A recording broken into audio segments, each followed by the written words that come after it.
Hello everyone, good evening. कैसे हैं आप सभी लोग? आई होप कि आप सभी लोगों ने अपनी तैयारी स्टार्ट कर दी होगी, चाहे जिस भी एग्जाम की हो, चाहे जीआईसी की हो, चाहे एलटी मेंस पे फोकस कर रहे हो या फिर टीजीटी पीजीटी पे फोकस कर रहे हैं। तो देखिए, एलटी मेंस पे अगर आप फोकस कर रहे हैं तो सिलेबस तो आपका यही रहने वाला है, यानी जो चीज़ें आपने प्री में पढ़ी है वही आपने मेंस में पढ़नी है। बस अप्रोच आपका कंप्लीटली चेंज हो जाएगा, लेकिन आपके पास फैक्चुअल नॉलेज भी होनी चाहिए, तभी तो आप आंसर राइटिंग भी कर पाओगे, है ना? तो वहाँ पर चीज़ें आपको पता होनी चाहिए कि विलियम शेक्सपियर हैं या कौन है, उनकी राइटिंग स्टाइल क्या है, किस तरह से वो लिखते हैं, किस तरह की ट्रेजेडीज़, किस तरह की कॉमेडी, किस तरह से वर्क किए हैं, तो ये आपको पता होना चाहिए, तभी आप लिख पाओगे। तो आप लोगों का कल मैंने जो पोल डाला था, उसमें ज़्यादा से ज़्यादा आप लोगों की डिमांड है जीआईसी और जो एलटी मेन्स है उसके लिए, ठीक है?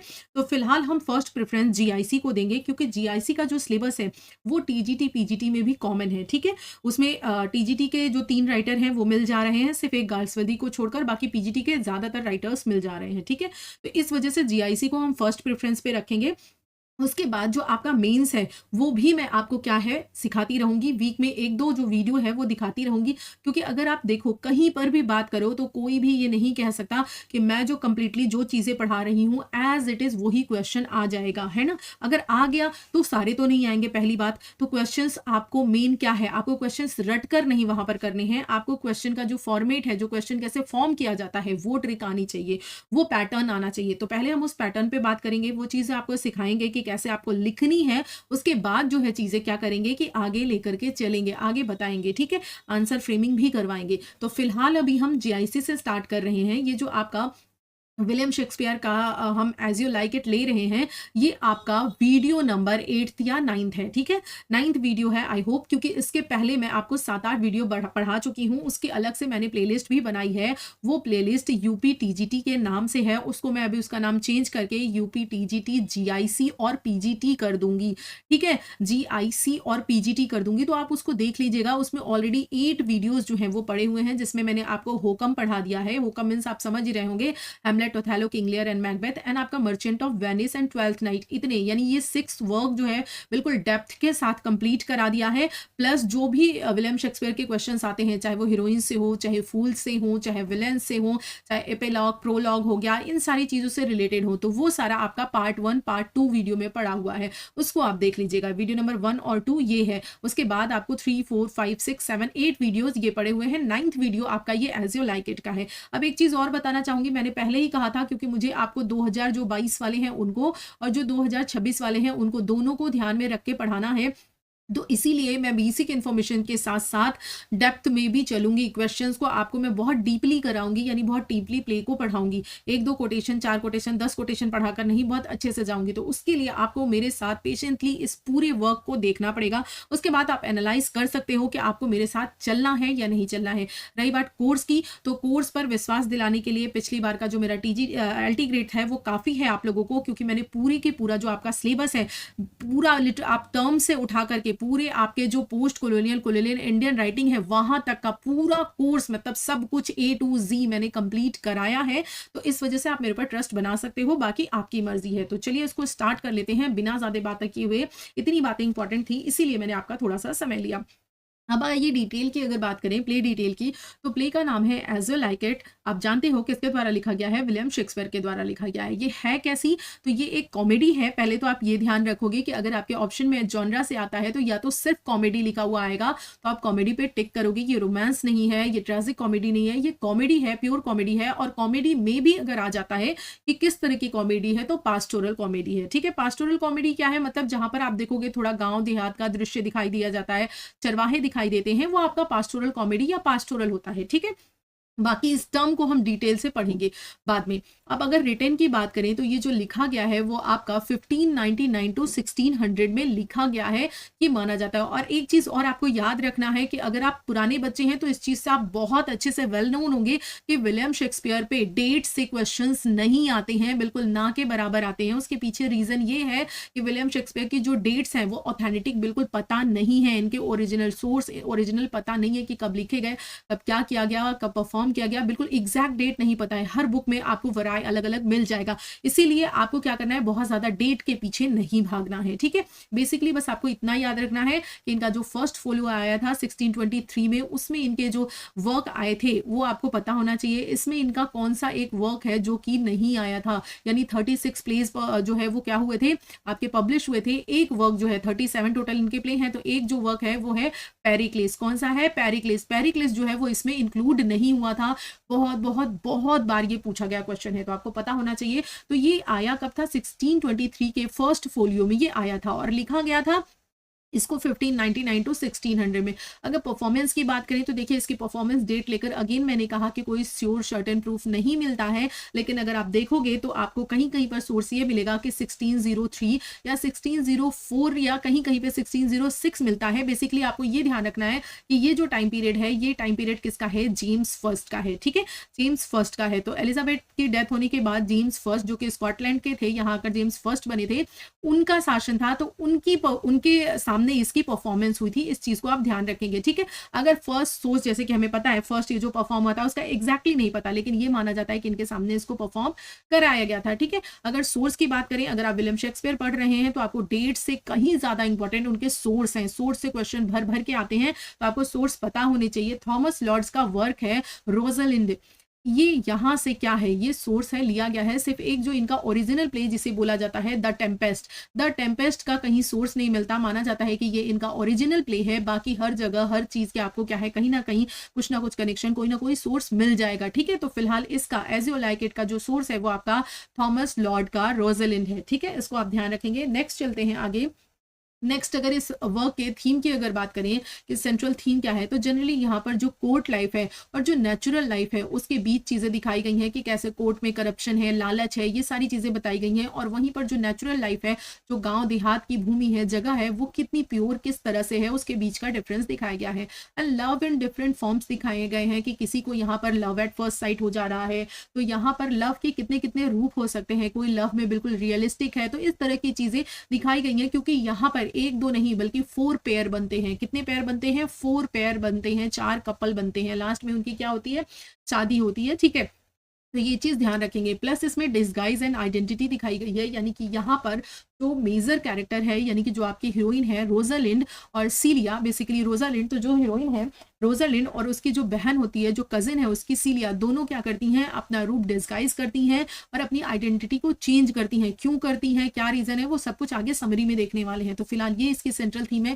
प्लस इसमें एक बहुत बड़ी चीज दिखाई गई है जो कि आजकल के समय की बहुत भारी डिमांड है, क्या, फ्रीडम एंड फॉरगिवनेस। इसमें ये दिखाया गया है कि रिश्तों में अनबन तो है, यानी कि छोटा भाई है या बड़ा भाई है, कोई एक दूसरे का राज्य हड़प रहा है, किसी का हक हड़प रहा है, कोई किसे मारने की कोशिश कर रहा है, लेकिन अंततः जो दूसरा पक्ष है जिसे अच्छा दिखाया गया है वो लास्ट तक अच्छा बना रह रहा है। यानी कि वो जो है वो चेंज नहीं हो रहा, वो बदला लेने की कोशिश नहीं कर रहा है, वो अपने हक को वापस नहीं चाह रहा है। और लास्ट में क्या हो रहा है, ये सारे लोग क्या हो जा रहे हैं, फॉरगिव कर दे रहे हैं, एक दूसरे को माफ कर दे रहे हैं और फिर से क्या हो जा रहे हैं, यूनाइट हो जा रहे हैं। यानी रिश्ते फिर से क्या हो जा रहे हैं, बिल्कुल अच्छे हो जा रहे हैं पहले की तरह। तो एक चीज यहाँ पर दिखाई गई है फॉरगिवनेस, जो कि आजकल की सोसाइटी में बिल्कुल भी नहीं है। हर इंसान दूसरे का हक मारने पे लगा हुआ है और दूसरा उससे भी बढ़कर है। तो ये चीज अगर किसी किसी कहीं भी किसी के अंदर है तो समझ लीजिए उसके अंदर ये डिवाइन क्वालिटी है। तो ये फॉरगिवनेस यानी रिश्तों में क्या है, थाम कर आगे चलने, दूसरे की गलती को भूलने, दूसरे की चीजें हड़पने की बजाय उसे देने की ये जो क्वालिटी है, ये बहुत बड़ी क्वालिटी है, जिसे कि विलियम शेक्सपियर ने अपने इस वर्क में क्या किया है, दर्शाया है, दिखाया है।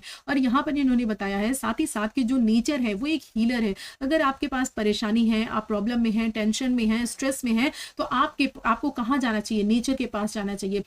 यानी नेचर की इंपॉर्टेंस को भी इस प्ले में दिखाया गया है। जैसे कि हम जानते हैं जो रोमांटिक राइटर्स हैं, जैसे ये विलियम वर्ड्सवर्थ हैं और भी जो हैं आपके शैली हैं, ये लोग तो नेचर पे बात करते ही हैं। विलियम वर्ड्सवर्थ ने तो नेचर को क्या बोला है, नर्स बोला है, ठीक, उन्हें गाइड बोला है। तो यानी वो उसकी तो इंपॉर्टेंस उन्होंने बहुत ज्यादा बढ़ाकर बताई ही है। लेकिन विलियम शेक्सपियर ने भी अपने इस वर्क में अपने कैरेक्टर के माध्यम से बताया है कि जो नेचर है वो क्या करती है, वो हील करती है। उसके पास छल कपट नहीं है, उसके पास जो चीजें हैं वो सभी के लिए इक्वल होती हैं। तो ये चीजें यहाँ पर बताई गई हैं। तो ये आपका थीम हो गया। नेक्स्ट अगर हम सेटिंग की बात करें तो 2 जगह आपको सेटिंग दिखाई देती है। फर्स्ट जो सेटिंग दिखाई देती है वो ड्यूक फेडरिक के कोर्ट में दिखाई देती है और इसमें थोड़ी-सी ही सेटिंग आपको दिखेगी, कुछ ही पार्ट दिखेगा, बाकी जो पूरा का पूरा प्ले है वो आपको फॉरेस्ट ऑफ आर्डन में दिखाई देगा, ठीक है? फॉरेस्ट ऑफ आर्डन में दिखाई देगा। अब यहाँ पर पर्पस क्या है? जो आपके राइटर हैं वो इस तरह की सेटिंग को चेंज करके एक्चुअली दिखाना क्या चाहते हैं? यहाँ पर वो आपको एक सिंबल के माध्यम से प्रेज़ेंट करना चाह रहे हैं कि ये जो कोर्ट होते हैं ना, जो शासन सत्ता होती है, वो किसका प्रतीक है? वो पॉलिटिक्स का प्रतीक है, जेलसी का प्रतीक है, पावर स्ट्रगल का प्रतीक है कि यहाँ पर हर इंसान सोचता है कि मुझे सत्ता मिल जाए, शक्ति मुझे मिल जाए, पावर मेरे पास हो, चाहे वो अपना ही उसके सामने क्यों ना खड़ा हो, उसका गला काट कर वो सब कुछ प्राप्त करने के लिए तैयार होता है। ये कोट सिंबलाइज़ कर रहा है। और अगर यहाँ पर फॉरेस्ट ऑफ आर्डन की बात करें तो वहाँ पर दिखाया गया है freedom, love, philosophy and natural life दिखाया गया है कि ये जो देहात है, जो गाँव है या जो फॉरेस्ट ऑफ आर्डन दिखाया गया है वो क्या है? वहाँ पर इन सारी चीज़ों की छल, कपट, जेलसी, ईर्ष्या, द्वेष उसकी जगह नहीं है। वहाँ पर लोग प्रेम से, सौहार्द से रह रहे हैं, नेचुरल लाइफ में रह रहे हैं, फ्रीडम है, प्यार है, ये चीज़ों को सिंबलाइज़ कर रहा है। अब बात करूँ फॉरेस्ट ऑफ आर्डन की, तो ये जो फॉरेस्ट ऑफ आर्डन है ये रियल का फॉरेस्ट नहीं है, ये एक आप कह सकते हो कि विलियम शेक्सपियर की इमेजिनेशन फॉरेस्ट है, ठीक? फॉरेस्ट ऑफ आर्डन, तो इस चीज़ को आप ध्यान रखेंगे। तो ये सेटिंग हो गई। उसके बाद अगर हम आए मेजर कैरेक्टर्स की बात करने के लिए, मेजर कैरेक्टर्स के पहले मेरे दिमाग में खुजली होने लगी। वो होने क्या लगी कि मैंने इसको ऑन किया है या नहीं, जो कि मेरी आदत पड़ चुकी है। हाँ, ये ऑन किया है, ठीक है? ये ना मेरी अब हैबिट सी पड़ चुकी है कि दिमाग में शंका हो जाती है कि ऑन है या नहीं, तो मुझे लगता है चेक ही कर लूँ, ज़्यादा बेटर है। तो अब हम आते हैं मेजर कैरेक्टर पे। तो मेजर कैरेक्टर्स की अगर बात करें तो मेजर कैरेक्टर में सबसे पहले आपको जो दिखती है प्ले की हीरोइन रोज़ालिंड दिखती है, ठीक है? और रोज़ालिंड जो है वो daughter of Duke senior, Duke senior की क्या है? बेटी है और इसकी हीरोइन है। अब देखिए कैरेक्टर्स में आपको 2 तरीके से बताऊँगी, ध्यान रखिएगा। थोड़ा-सा आपका हो सकता है समय ज़रूर लग जाए, 10 मिनट एक्स्ट्रा, और आपका एग्ज़ाम अभी बहुत पास भी नहीं है। तो मैं एकदम एग्ज़ाम के अकॉर्डिंग आपको पढ़ाती हूँ। जैसे आपका एलटी आया तो चीज़ें मैंने फ़ास्ट करवाई। यहाँ पर मैं आपको डेप्थ में लेकर चल रही हूँ, तो थोड़ा-सा टाइम लगेगा, लेकिन अगर आपने बहुत अच्छे से पूरा लास्ट तक प्ले देख लिया ना, तो गारंटी है कि दिमाग में कोई भी कंफ्यूजन नहीं बचेगा, चाहे वो कैरेक्टर को लेकर हो, चाहे किसी भी चीज़ को लेकर हो। तो कैरेक्टर्स पहले मैं आपको नेम वाइज़ बताऊँगी, फिर उनके रिलेशंस को चार्ट के माध्यम से समझाने की कोशिश करूँगी। तो ये कौन है? रोज़ालिंड है। उसके बाद ऑरलैंडो है, ये यंग जेंटलमैन होता है, और जो सर रॉजर डी बॉयज़ हैं, उनका क्या है? छोटा बेटा होता है। ध्यान रखेंगे, कौन होता है? छोटा बेटा होता है, ठीक है? और जो ऑरलैंडो है, इसकी जोड़ी जो है वो रोज़ालिंड के साथ ही बनती है, यानी छोटे बेटे की शादी जो है वो रोज़ालिंड से होती है, और जो बड़ा बेटा होता है ओलिवर, उसका नाम आगे आप देखोगे, उसकी शादी किससे होती है? इस रोज़ालिंड की जो कज़िन है सीलिया, इससे होती है। ये किसकी बेटी है? ये जो है वो इनके चाचा ड्यूक फ्रेडरिक की बेटी है, इसकी कज़िन है, और ये दोनों आपस में बहुत अच्छी दोस्त भी होती हैं, यानी कि बहन तो है ही, लेकिन साथ ही साथ इन दोनों में पट्टी भी बहुत ज़्यादा है। अब अगर बात करें ड्यूक सीनियर की, तो ड्यूक सीनियर कौन है? इनको राइटफुल ड्यूक बोलते हैं, क्योंकि अधिकार इन्हीं के पास है, शासन का अधिकार इन्हीं का है, हक इन्हीं का है, शासन इन्हीं का होना चाहिए। लेकिन जो इनके प्यारे से छोटे भाई हैं ड्यूक फ्रेडरिक, ये क्या करते हैं? ये अपने भाई को वहाँ से, राज्य से निकाल देते हैं, बाहर भेज देते हैं, जंगल भेज देते हैं, इनको एग्ज़ाइल कर देते हैं, देश निकाला कर देते हैं, और खुद क्या कर रहे होते हैं? शासन कर रहे होते हैं, ठीक है? आप देखोगे बाद में ये क्या करेंगे? इनकी बेटी को भी बाहर निकाल देंगे। तो मतलब इस हद तक जो है वो गुरूर, सनक, लालच सवार है इस छोटे भाई के अंदर। तो ये क्या करता है? अपने बड़े भाई को जंगल भेज देता है। तो ये छोटे भाई साहब हैं ड्यूक फ्रेडरिक, ठीक है? टच स्टोन की बात करें तो टच स्टोन कौन है? ये कौन है? ये कूटफुल है, विटी है, सैटारिकल है, ठीक है? तो ये आपके मेजर कैरेक्टर हैं जो आपको पता होने चाहिए, ठीक है? तो नेक्स्ट चलते हैं। अगर सपोर्टिंग कैरेक्टर की बात करें तो सपोर्टिंग कैरेक्टर में आपको आते हैं ओलिवर।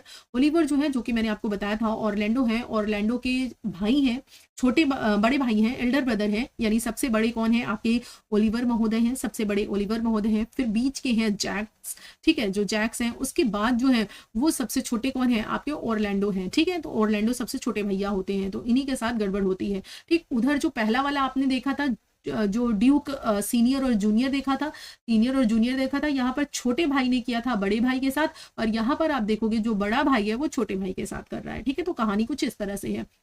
अब यहाँ पर जो जैक्स महोदय हैं, ये आप अब देखिए 2 जैक्स आपको नाम मिलेंगे। एक का नाम है जैक्स, जो कि इन दोनों का भाई है, ऑरलैंडो और ओलिवर का, और दूसरा जो जैकस है वो कौन है? उसका नाम है मेलांकलिक जैक्स, जो कि क्या है? दुखी रहता है, हर टाइम दुखी रहता है। आप देखोगे उसकी लाइन्स भी आती हैं, वो बोलता है कि मैं क्यों दुखी हूँ, क्या हूँ, इस बारे में बहुत सारी चीज़ें वो बातें भी करता है, और वो एक्सेप्ट भी करता है कि वो ऐसा है कि वो दुःख से दुःख को खींच ले, मतलब इतना ज़्यादा दुखी आत्मा वाला व्यक्ति है, काइंड ऑफ मी, मेरी तरह। तो मैं दुखी पर्सन हूँ, बिल्कुल बेचारा वैसे ही है। तो उसके बाद अगर बात करें तो नेक्स्ट कैरेक्टर है एडम। एडम कौन होता है? ये फेथफुल ओल्ड सर्वेंट होता है, ठीक डी बॉयज फैमिली का। अब डी बॉयज फैमिली कौन सी है, यही है इन 3 भाइयों की फैमिली और ये इनके पिताजी रहते हैं। तो इन्हीं का कौन होता है, ये सर्वेंट होता है एडम। एडम जो है वैसे तो ओलिवर की जो है वो क्या करता है, ओलिवर की खिदमतगारी करता है, लेकिन ओलिवर भी इससे बहुत कुछ बोल देता है। और यहाँ पर जो ऑरलैंडो है ये वफादार ऑरलैंडो के प्रति होता है, क्योंकि इसका मानना ये है कि जो राइटफुल है, हकदार जो है वो कौन है, ऑरलैंडो है, क्योंकि ये अच्छा है। तो ये इसके साथ जो है वो कहाँ पर चला जाएगा, आप देखोगे फॉरेस्ट भी चला जाता है। उसके बाद कॉरिन है, ये ओल्ड जो शेफर्ड है, ठीक है। सिल्वियस है, ये यंग शेफर्ड है। ये क्या है, deeply in love with Phoebe, Phoebe के लव में पड़ी हुई है। फोबे कौन है, एक शेफर्डेस है, ठीक। ये प्राउड है एंड डिस्डेनफुल ऑफ लव है। उसके बाद ऑड्रे है, ये ऑड्रे कौन है, ये जो है ये सिंपल कंट्री गर्ल है और ये जो है लव्ड वाइट टच स्टोन, ठीक है। उसके बाद एमेंस है, एमेंस का कैरेक्टर बहुत इंपॉर्टेंट है, भले ही सपोर्टिंग कैरेक्टर है लेकिन आप इसको भूल नहीं सकते, क्योंकि जो एमेंस है ना वो सॉन्ग गाता है। आप देखोगे यहाँ पर उसके जो सॉन्ग है वो बहुत ज़्यादा फेमस हैं और उसके बहुत डीप मीनिंग है। तो आप याद रखोगे जो एमेंस है उसको सॉन्ग के लिए जाना जाता है, ठीक है।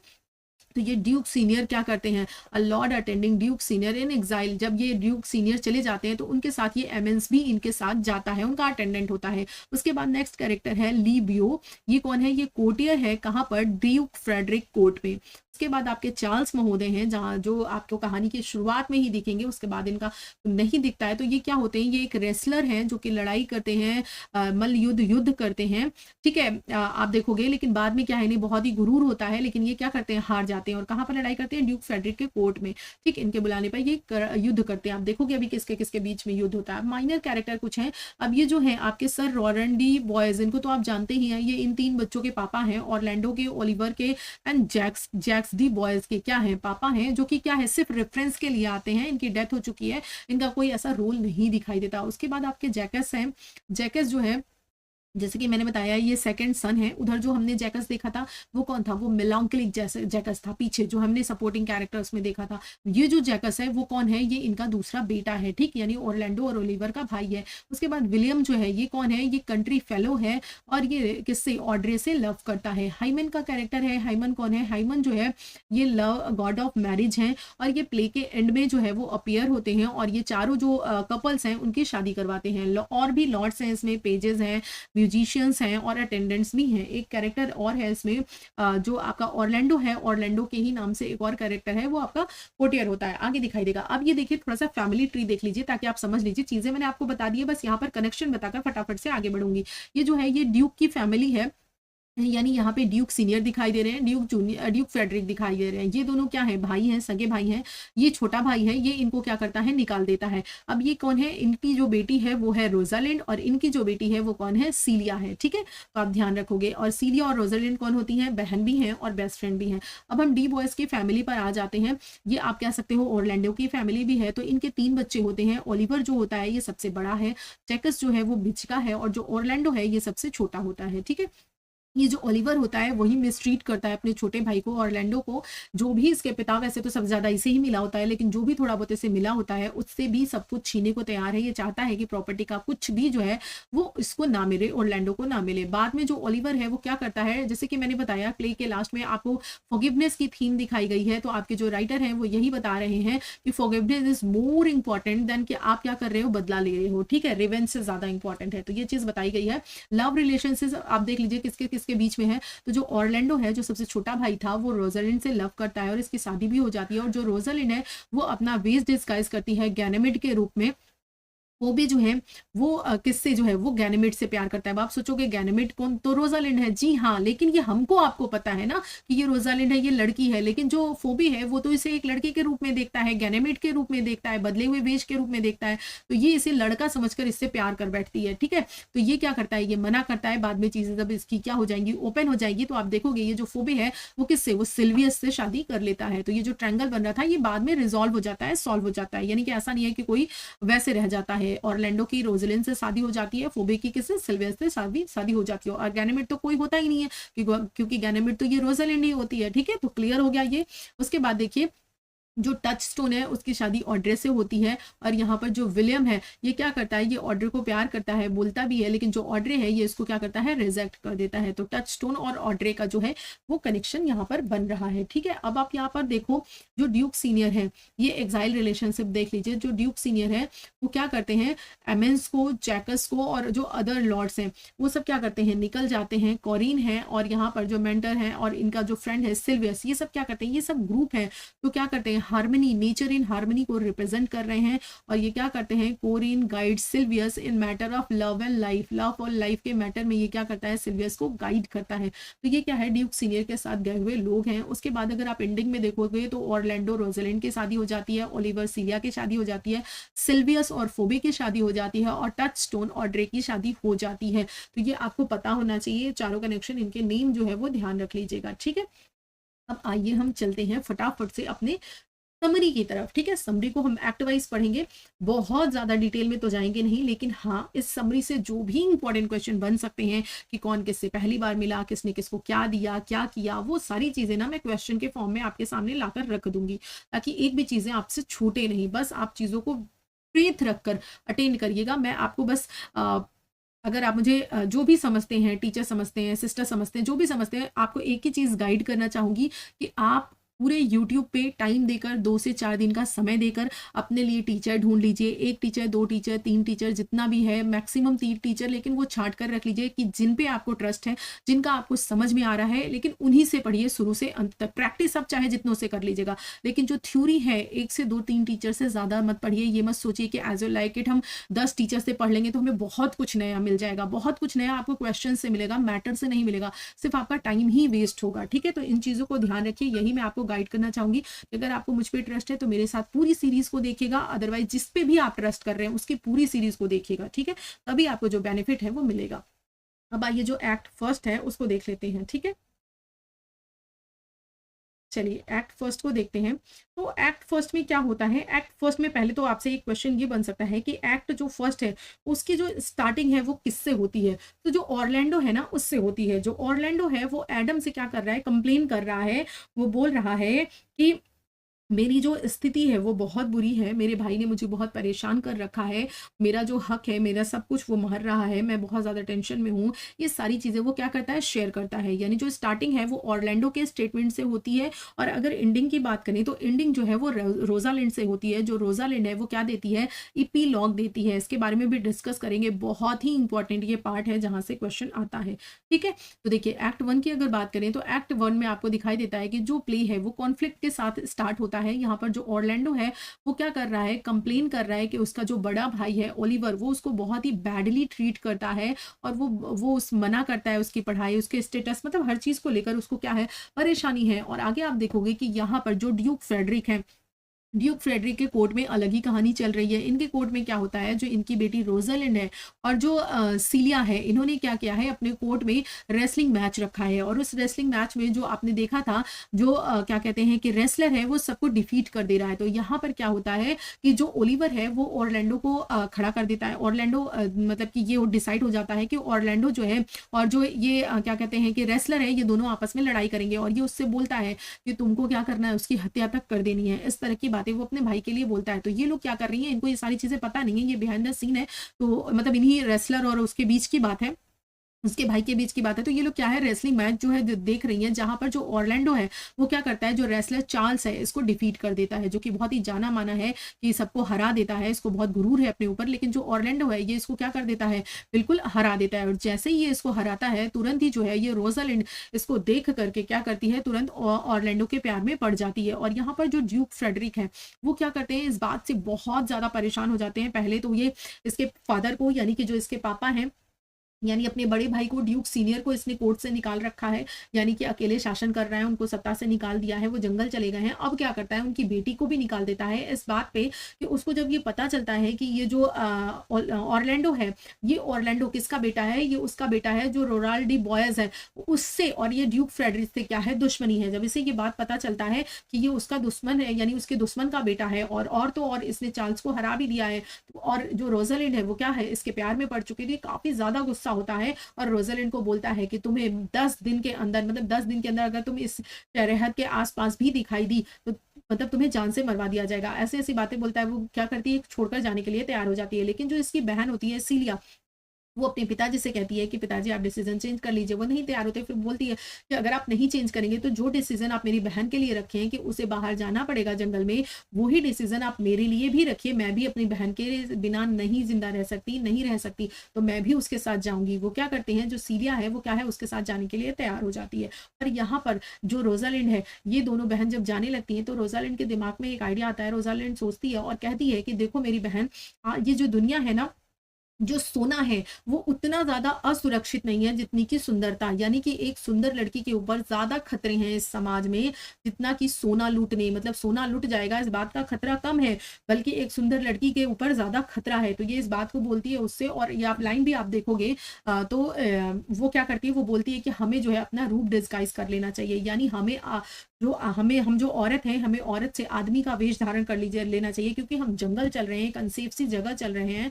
वहां पर एक तो हम इतने सुंदर हैं और हम जो है हम सेफ नहीं है। इस वजह से मैं लंबी हूं तो मैं क्या है, मैं गैनीमीड बन जाती हूँ। और तुम क्या है, तुम छोटी हो तो वो उसको एलिना ही बनाए रखती है। ठीक, वो लड़की वो रहता है और दोनों क्या है, भाई बहन बन जाते हैं। तो ये जो सीलिया है वो एलिना बन जाती है और दोनों क्या करते हैं, चले जाते हैं। उसके बाद दे प्ले टू फ्री, वो कहाँ पर चले जाते हैं, फॉरेस्ट ऑफ आर्डन में चली जाती हैं दोनों की दोनों बहनें। थी ये आपको एक्ट फर्स्ट में दिखाई देता है।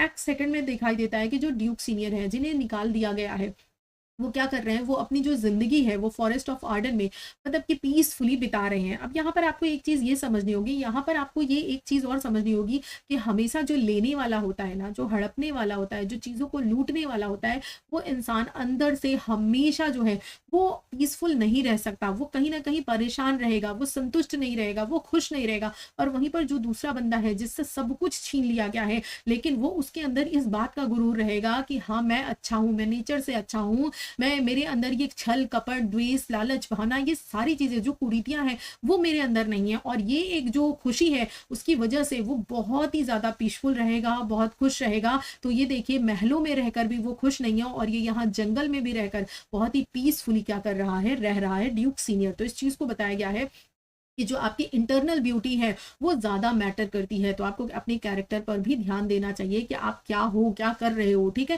क्योंकि फाइनली अंदर से आप दुनिया को झूठ बोल सकते हो, लोगों को ठग सकते हो, लेकिन खुद से आप कब तक झूठ बोलोगे, खुद को कब तक धोखा दोगे। तो ये चीज़ है। उसके बाद फाइंडिंग हैप्पीनेस, वो क्या करता है, नेचर की जो हार्डशिप है कि कभी ठंडा हो रहा है, कभी गर्म हो रहा है, भाई वो राजा है, उसका हक है, लेकिन फिर भी वो जंगल में रह रहा है, लेकिन फिर भी वो खुश है, नेचर की हार्डशिप के साथ भी खुश है वो। उसके बाद जो जैकस है वो क्या करता है, ये कौन सा जैकस है, ये वो जो मेलांकलिक जैकस है। ठीक है, ये वो बेटा नहीं है, यानी ये ओलिवर ऑरलैंडो का भाई जैकस नहीं है, ये जैकस मेलांकलिक जैकस है।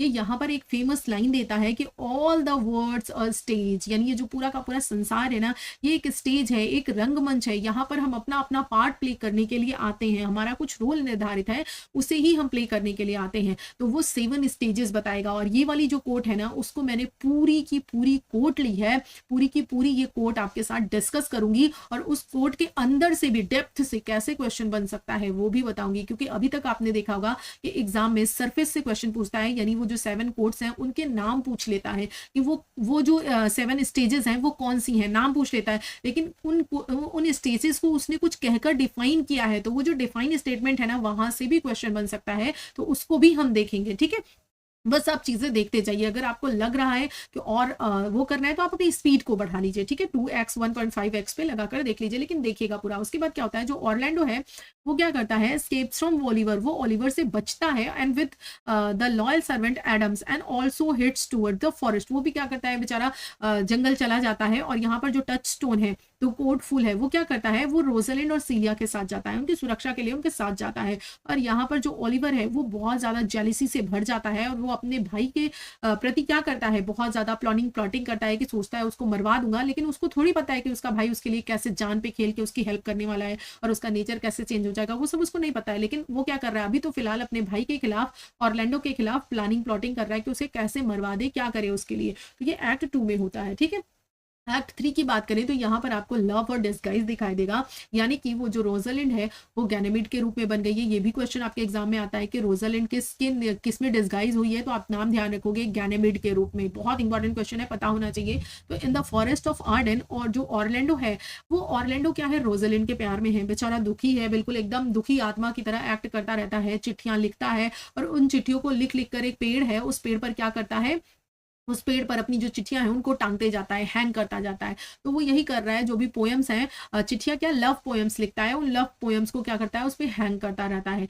ठीक, ट्री पर, ठीक, रोज़ालिंड के लिए। उसके बाद जो रोज़ालिंड है वो डिस्गाइज़ की हुई है गैनेमिड के रूप में, और वो गैनेमिड के रूप में ही ऑरलैंडो से मिलती है। लेकिन वो ऑरलैंडो को बताती नहीं है कि मैं तुम्हारी लवर जो है वो रोज़ालिंड हूँ, वो चाहती है, वो सोचती है। यहाँ पर दिखाया गया है कि वो कितनी बुद्धिमानी से काम कर रही है। यहाँ पर वो क्या करती है, वो छिपे हुए रूप में अपने प्रति जो प्रेम है वो देखना चाहती है कि ऑरलैंडो जो है वो सच में मुझसे प्यार करता भी है या नहीं करता है, या सिर्फ उसका दिखावा था। उसको वो गैनेमिड के रूप में ही जज करती है, छुपकर ही सारी चीजें क्या है पता करती है, देखती है। तो इस तरह से वो बोलेगी कि तुम मुझे ही अपना लवर समझ लो और अपनी जो लव फीलिंग्स है वो एक्सप्रेस करो। इस तरह की चीजें होगी, इस तरह की सारी बातें होंगी, ठीक है। उसके बाद जो ऑरलैंडो है वो cleverly present to cure his love by making his वो गैनेमिड इफ शिवर रोज़ालिंड। वही चीज मैंने बताया कि वो क्या करता है, वो उससे बोलती है कि तुम मुझे ही अपनी गर्लफ्रेंड, मतलब कि मुझे ही अपनी लवर मान लो, अपनी जो रोज़ालिंड है उसे मान लो। हालाँकि वो है रोज़ालिंड ही, लेकिन वो उसके सामने थोड़ी रोज़ालिंड है, उसके सामने तो वो गैनेमिड है, आदमी है। तो वो बोलता है मैं, तुम आदमी हो, मैं कैसे एक्सप्रेस करूँ? तो वो बोलता है तुम कोशिश करो कि तुम समझो कि मैं तुम्हारी ही लवर हूँ, मैं रोज़ालिंड हूँ, और अपनी जो फीलिंग्स है उसे क्या करो, एक्सप्रेस करो। तो ये सब इन लोगों का चलता रहता है। उधर ही क्या होता है, जो द सेफर्डस है, सिल्वियस लव्स फोबे, फोबे को प्यार करती है, लेकिन जो फोबे क्या है वो उसको हमेशा रिजेक्ट करता रहता है, और वो गैनेमिड के प्यार में पड़ जाता है। गैनेमिड के प्यार में होती है, मतलब यहाँ पर क्या होता है, गैनेमिड जो है वो बोलता है बार बार कि ये अभी आप देखिएगा इसकी लाइन भी आएगी, रोज़ालिंड बोलेगी कि तुमको तो जो है, तुम इतनी अच्छी दिखती भी नहीं हो, तुम्हें तो जो सिल्वियस है उसके साथ रहना चाहिए। तुम मतलब कि तुम क्यों जो है इस तरह से कर रहे हो, फोबे को बोलती है, सॉरी फोबे को बोलती है कि तुम क्यों बार बार उसको रिजेक्ट कर रहे हो, तुम्हें तो उसके साथ रहना चाहिए। इस तरह की चीजें बोलती है कि तुम तो इतनी सुंदर भी नहीं दिखती हो, फिर भी तुम उसको रिजेक्ट कर रही हो मेरे लिए। क्योंकि ये तो गैनेमिड जो है, गैनेमिड को क्या समझता रहता है, आदमी समझता रहता है, लेकिन गैनेमिड तो रोज़ालिंड है ना, तो कैसे शादी हो सकती है लड़की लड़की की, नहीं हो सकती ना। तो यहाँ पर वो क्या करता है, उसको मना करता है, लेकिन डायरेक्टली नहीं, इनडायरेक्टली मना करता है। उसके बाद जो टच स्टोन है वो क्या है, becomes the comic courtship with the simple country girl Audrey. Audrey के साथ इधर इनका कनेक्शन बनने लगता है। उसके बाद आप देखोगे जो रोज़ालिंड है, ठीक, अब कहानी को बहुत ज़्यादा खींच नहीं रही हूँ, बीच में जो कनेक्शन बनता है उन लोगों का, उन लोगों के कनेक्शन के बारे में बस आपको नेम जानने हैं कि किसका कनेक्शन किसके साथ है। बाकी बहुत ज़्यादा वहाँ से डेप्थ में क्वेश्चन नहीं आता, मेन जो हीरो हीरोइन है उन्हीं पे बेस्ड क्वेश्चन आते हैं। तो जो रोज़ालिंड है वो कंटिन्यू करती रहती है ऑरलैंडो के लव को टेस्ट करने के लिए, उसको टेस्ट करती रहती है कि कैसे है, क्या है, वो उसको टीज करती रहती है। लेकिन बाद में क्या होता है, ये सारी चीज़ें क्या होती है, एग्जेजरेट, रोमांटिक फीलिंग सब कुछ होता है। जो ऑरलैंडो है वो प्रूव करता है his sincerity through patience and devotion. वो मतलब दिखाता है कि वो कितना ज़्यादा उसे प्यार करता है, उसका उसके उसके पेशेंस, अपना डिवोशन, पेशेंस के थ्रू क्या करता है, सारी चीज़ें एक्सप्रेस करता है। और इधर जो ओलिवर है, ओलिवर क्या है, अब ओलिवर कौन है, ऑरलैंडो का भाई है। अब इधर क्या है, ये तो इसको मरवाने में लगा हुआ है। लेकिन तभी क्या होता है, जंगल में वो आता है और वहां पर जो है वो बताता है कि किस तरह से, आप देखोगे कि इसके ऊपर ये जो ओलिवर है, ओलिवर के ऊपर ना भूखी शेरनी ने हमला कर दिया है। ऑरलैंडो इसे जान पर खेलकर ये जो लॉयनेस है इससे बचाता है, और तभी क्या है, इसका पूरा का पूरा जो दिल है वो बदल जाता है। यानी कि this act of bravery reforms Oliver's character. जो ओलिवर है उसका कैरेक्टर कंप्लीटली चेंज हो जाता है, और इसकी जो फीलिंग है ये अपने भाई के प्रति फिर से मतलब हो जाती है लव वाली। से लगता है कि मैंने बहुत कुछ गलत किया, अपने छोटे भाई के साथ सब कुछ लूट लिया, सब कुछ किया, मैं इसकी जान लेना चाहता था, मैं इसे मरवाना चाहता था। और एक तरफ ये है कि भूखी शेरनी से अपने जान पर खेलकर इसने मुझे बचाया है। तो उसका जो दिल है वो क्या हो जाता है, बदल जाता है। और यहाँ पर जो सीलिया है वो क्या करती है, ये सारे इंसिडेंट के बाद जो सीलिया है वो क्या कहते हैं, ओलिवर है, उससे प्यार करने लगती है। और जैसे ही रोज़ालिंड इस बारे में सुनती है कि अटैक हुआ था शेरनी का और ऑरलैंडो ने बचाया है, तो ऑरलैंडो के ऊपर कितना खतरा था, ये सारी चीजें सोच कर क्या होती है, वो बिल्कुल फेंट हो जाती है, बेहोश सी हो जाती है। अब यहाँ पर क्या होता है, नियरली रिवीलिंग हर ट्रू आइडेंटिटी। उसके बाद धीरे धीरे इसकी क्या है, जो आइडेंटिटी है वो क्या होती है, खुलती है। क्योंकि वो जो बेचारा ऑरलैंडो है, वो बहुत ज़्यादा परेशान होता रहता है। वो बोलता है कि मैं रोज़ालिंड के बिना ज़िंदा नहीं रह पाऊँगा, ये वो इधर-उधर की सारी बातें बोलता है। तो ये उससे बोलती है कि सुनो, मेरे पास एक मैजिक है, मैं मैजिक करूँगी और जो तुम्हारी रोज़ालिंड है वो तुम्हारे सामने आ जाएगी। तो वो क्या करती है, क्योंकि वही तो होती है रोज़ालिंड, उसने तो बस खाली कपड़े चेंज करने हैं, वो रोज़ालिंड बन जाएगी। तो वो बोलती है कि मैं मैजिक करूँगी और तुम्हारी जो बिलव्ड है वो तुम्हारे सामने आ जाएगी। इस तरह की चीज़ें बोलती है और अपनी आइडेंटिटी को क्या करती है, डिस्क्लोज़ करती है और सारी की सारी जो मिसअंडरस्टैंडिंग है वो क्या होती है, रिज़ॉल्व हो जाती है। यहाँ पर जो रोज़ालिंड है वो क्या करती है, वो क्या करती है, वो सारी जो लव प्रॉब्लम्स हैं उसको, वो सबकी लव प्रॉब्लम जो है वो खत्म होती है, यानी जिसका जिसके साथ जो पेयर बन रहा था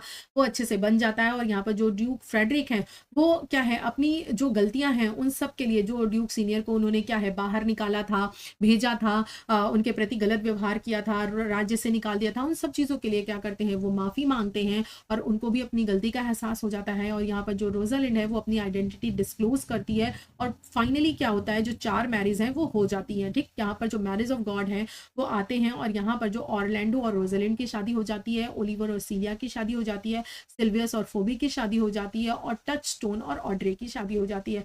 फाइनली जो प्ले है, जो आपका पास्टोरल कॉमेडी है, उसकी एंडिंग हो जाती है विद जॉय, खुशी के साथ, फॉरगिवनेस के साथ, हार्मनी के साथ and fulfilling of conventions of pastoral comedy के साथ इसकी एंडिंग हो जाती है। तो आपको समझ में आया, 2 भाइयों के बीच विवाद था, यानी 2 पैर भाइयों के बीच विवाद था। एक इधर बड़ा भाई अपने छोटे भाई को मारना चाहता था और इधर जो है छोटा भाई बड़े भाई के साथ सब कुछ गलत कर रहा था। लेकिन दोनों का हृदय परिवर्तन हो जाता है, दोनों भाई जो है वो क्या करते हैं, यूनाइट हो जाते हैं, मिल जाते हैं, सब कुछ ठीक हो जाता है और इधर चारों का जो है पेयर हो जाता है, शादी हो जाती है और जो प्ले है वो हैप्पीली क्या हो जाता है, एंड हो जाता है। तो ये था आपका प्ले। अब हम आइए कोटेशंस को देख लेते हैं, जो कि बहुत बहुत बहुत इंपॉर्टेंट है। हम समरी पढ़ते ही इसलिए हैं कि हम उन क्वेश्चंस को और कोटेशंस को क्या है कंप्लीटली इसको कर पाएँ, ठीक है? इसीलिए हम क्या करते हैं, इसको समझते हैं। अब आइए क्या करते हैं, जो समरी से जितने भी क्वेश्चन पॉसिबल बन पाते होंगे ना, वो सब कुछ मैं आपसे क्वेश्चन में करा दूंगी। टॉपिक वाइज क्वेश्चन एक प्लेलिस्ट बनाऊंगी, टॉपिक वाइज क्वेश्चन, उसी में आपको चीजें जो है वो क्या करूंगी, करा दूंगी।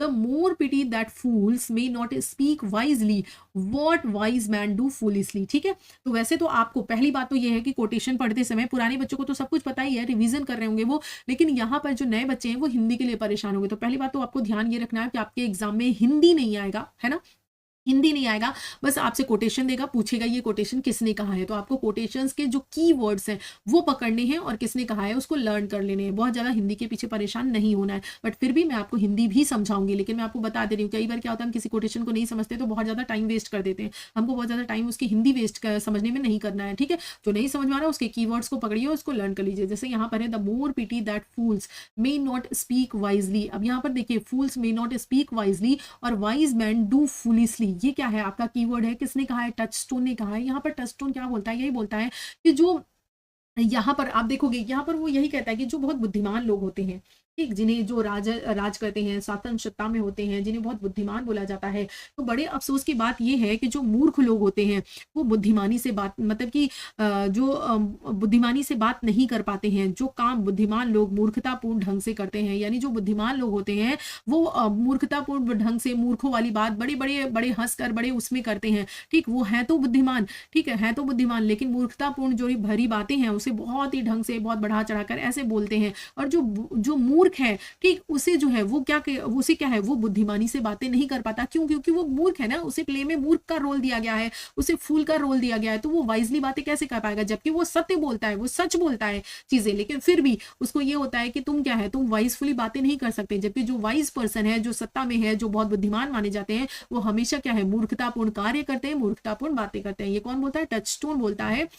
एक्ट 1 सीन 2 में आपको एक्ट सीन से उतना मतलब नहीं है।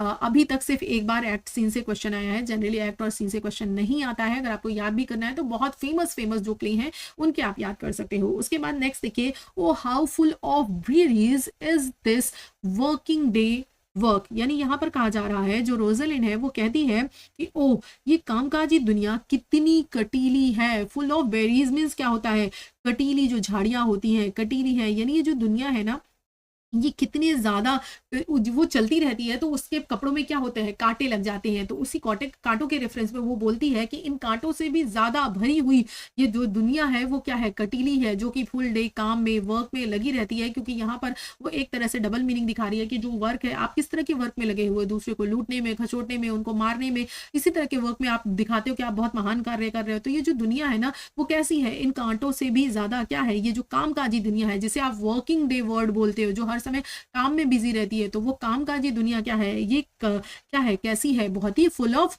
ब्रीज, यानी कटीली है। ठीक है, ये कौन है, रोजालिंड बोलती है। ठीक है, उसके बाद देखिए Celia, then lay that statement on me to my lord, I can not live out of her company. ये वही लाइन है जब रोजलिन को बोल दिया जाता है कि तुम डिस्गाइज हो जाओ, तुम बाहर निकल जाओ, तुम्हें यहाँ रहने का अधिकार नहीं है। तो सीरिया बोलती है कि नहीं, अगर ऐसी बात है तो ये जो सेंटेंस है, जो आपका स्टेटमेंट है, जो आप मेरी बहन रोजलिन के लिए दे रहे हो, वो स्टेटमेंट मी टू आप मेरे लिए भी दो। मैं भी जो है इस राज्य से बाहर जाऊंगी, क्योंकि आई can not live out of her company, यानी मैं उसके बिना नहीं जिंदा रह सकती, यानी मैं भी क्या है, जाऊंगी। तो ये सीलिया बोलती है। ठीक है, उसके बाद आप नेक्स्ट देखो, रोजलिंड जो है वो बोलती है सीरिया से। यहाँ पर ये लोग आपस में क्या है, बातचीत कर रही हैं, कभी लव के बारे में, कभी किसी चीज के बारे में आपस में बातें कर रही हैं। तो यहाँ पर क्या है, जनरली कहा जाता है, कहा जाता है ना, औरतें हैं उनको मौन रहना चाहिए, बहुत ज्यादा बोलने का अधिकार नहीं है, वो जब बोलती हैं तो बस इसी तरह की बातें करती हैं, इस तरह की बातें। तो इस भ्रांति को तोड़ते हुए यहाँ पर रोजलिंड बोलती है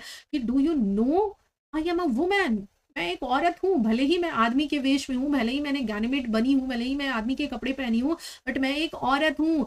When I think I must speak, यानी जब भी मैं सोचती हूँ तो मुझे बोलना चाहिए, यानी औरतों को चुप नहीं रहना चाहिए, औरतों को भी बोलने का अधिकार है, वो भी सोचती हैं, वो भी बोल सकती हैं। तो यहाँ पर ये इस पे क्या कर रही है, अपनी जो राय है वो प्रेजेंट कर रही है, अपनी बहन सीलिया से कह रही है। ठीक है, नेक्स्ट देखिए, बहुत ही बेहतरीन, बहुत विलियम शेक्सपियर इसीलिए इतना ज़्यादा फेमस हैं कि उनके जो वर्क्स हैं आज के कितने समय पहले लिखे गए हैं, बट मतलब आज भी वो क्या है, इतने ही ज़्यादा रेलेवेंट हैं, और इनकी जो कोटेशंस हैं वो आज भी आपकी ज़िंदगी में, बिल्कुल आपकी ज़िंदगी के साथ लगी हुई हैं। जैसे देखिए, most Francis feigning, most loving more mere folly, the high ho the holly, the life is most jolly.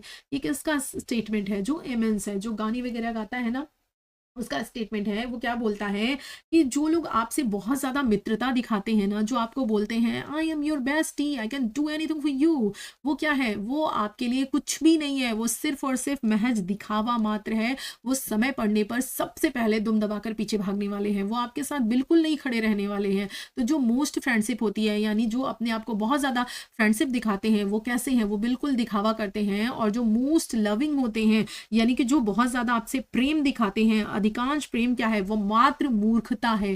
ठीक है, क्या है, मात्र मूर्खता है। देन हाई हो द हॉली, फिर हे हो होली, ये जीवन क्या है, बेहद बेहद जो है वो आनंद में है। ये तो ये जो लाइन है आपसे, the most friendship is feigning, most loving mere folly, बहुत इंपॉर्टेंट लाइन है, और इसको आपको अपनी लाइफ में भी ध्यान रखना चाहिए। क्योंकि हम इस दुनिया में आप देखोगे कि जो अच्छे लोग होते हैं, जो गुड नेचर लोग होते हैं, हर इंसान उन्हें बेवकूफ़ बनाने में लगा हुआ होता है। और जो आपको हर समय अंदर से कितने खूंखार हैं, लेकिन अपने चेहरे पे मुखौटा ओढ़ कर चलते हैं, अच्छा बनते हैं, दिखाते हैं कि सबसे ज़्यादा वो आपके लिए जब कहो तो मर जाएंगे, लेकिन समय पड़ने पर सबसे पहले वो ही आपको काट डालेंगे। ये दुनिया है। ठीक है, तो उसके बाद अगर बात करें टच स्टोन की, तो ये देखिए, we that are true lovers run into strange capers, but as all in mortal in nature, so is all nature in love mortal in folly. ठीक है, अब यहाँ पर देखिए, हम सच्चे प्रेमी अजीबो गरीब कारनामों में क्या करते हैं, फंस जाते हैं। मतलब कि क्या है, जो लवर्स हैं वो एक दूसरे के लिए कुछ भी करने के लिए तैयार हो जाते हैं। कभी किसी के लिए कोई कुछ करेगा, कभी कोई, आजकल तो बहुत कोई किसी के लिए हाथी काट लेगा, कोई कुछ। तो वही यहाँ पर कहा जा रहा है कि जो लवर्स हैं वो एक दूसरे के लिए कुछ भी, यानी अजीबो गरीब कारनामे करने में क्या होते हैं, फंस जाते हैं। लेकिन जैसे सब कुछ स्वभाव से नश्वर होता है, वैसे ही प्रेम भी समस्त प्रकृति मूर्खता में कैसा है, नश्वर होता है। यानी जो प्रेम है वो भी मॉर्टल है, नश्वर है। बिल्कुल जैसे नेचर में हर चीज नश्वर है, उसी तरह प्रेम भी क्या है, नश्वर है। फिर भी जो लवर्स होते हैं वो एक दूसरे के लिए कुछ भी अजीबोगरीब करने के लिए तैयार होते हैं। ये टच स्टोन बोल रहा है किसको, रोजालिंड को। ठीक है, एक्ट वगैरह आप एक बार फिर से क्रॉस चेक कर लीजिएगा, ठीक है। ये जो एक्ट एंड सीन लिखी हुई है इनको एक बार आप क्रॉस चेक कर लीजिएगा। और जो लोग जिन बच्चों को हिंदी नहीं चाहिए, मैं आपसे प्लीज हम्बल रिक्वेस्ट है कि आप 2 एक्ट्स पे देख लीजिए, क्योंकि मुझे उन बच्चों का भी ध्यान देना है जिन बच्चों को इन कोर्स को केवल समझना है। आप तो इसे कई बार गो थ्रू हो चुके हो, आपका रिवीजन चाहिए तो 2 एक्ट्स पे लगा के आप देखो। उसके बाद अगर बात करें कि 10 में we see truth how men may grow wiser every day. It is the first time that ever I heard breaking of ribs was a sport for ladies. अब यहाँ पर बहुत ही सिंपल है, आपको बस इतना समझना है कि ये जो टच टोन है वो कहता है मतलब कैसे लोग बड़े हो रहे हैं, कैसे लोग बुद्धिमान हो रहे हैं, हर दिन कैसे लोग क्या हो रहे हैं, वाइजर हो रहे हैं, चतुर हो रहे हैं। और ये जो औरतें हैं, इन्हें लोगों की हड्डी टूटने में जो है वो मजा आ रहा है। फर्स्ट टाइम मैंने ऐसा देखा है कि लोगों की हड्डियां टूट रही हैं और औरतों के लिए वो मजे का खेल है, स्पॉट फॉर लेडीज है, वो मजा है। क्योंकि क्यों ये बातें बोल रहा है, क्योंकि वो जो रेसलिंग मैच हो रही है उसमें जो ऑरलैंडो है वो क्या कर रहा है, वो जो रेसलर है उसको मार रहा है, उसकी हड्डियां तोड़ रहा है। वही देखकर तो रोजालिंड को प्यार हो जाता है उससे। तो वही वो कहता है, मतलब इधर एक आदमी की हड्डियां टूट रही हैं और ये मजे का खेल है लड़कियों के लिए, ठीक है। तो ये चीज बोलता है। फिर देखिए रोजालिंड का है the sight of lover feedeth those in love. अब यहाँ पर देखिए ये जो रोसलिन है तो कोरिन वो बोलती है प्रेमियों को देखकर प्रेम में डूबे लोगों को आनंद मिलता है। जैसे कि सपोज दैट एक कोई इंसान है वो प्रेम में पड़ा हुआ है, लेकिन उसका पार्टनर या कोई भी या उसकी परिस्थिति उस अकॉर्डिंग नहीं है, और इधर 2 पर्सन है, दोनों एक दूसरे से प्रेम कर रहे हैं और वो प्रेम की सिचुएशन में है, यानी प्रेम एक्सप्रेस कर रहे हैं या जो भी है साथ में है। तो इनको देखकर इस व्यक्ति को भी क्या है, खुशी मिलती है, क्योंकि ये भी इमेजिन करने लगता है, इसको भी खुशी की अनुभूति होती है। तो प्रेम में डूबे हुए लोगों को देखकर क्या होता है, आनंद प्राप्त होता है उस व्यक्ति को जो खुद प्रेम में है, ठीक है। उसके बाद देखिए ये जो हीमेन है यही आपके गॉड ऑफ मैरिज है, यही लास्ट में 4 शादियां करवाते हैं। तो होता क्या है, there is then is there mirth in heaven when earthly things made even all along together।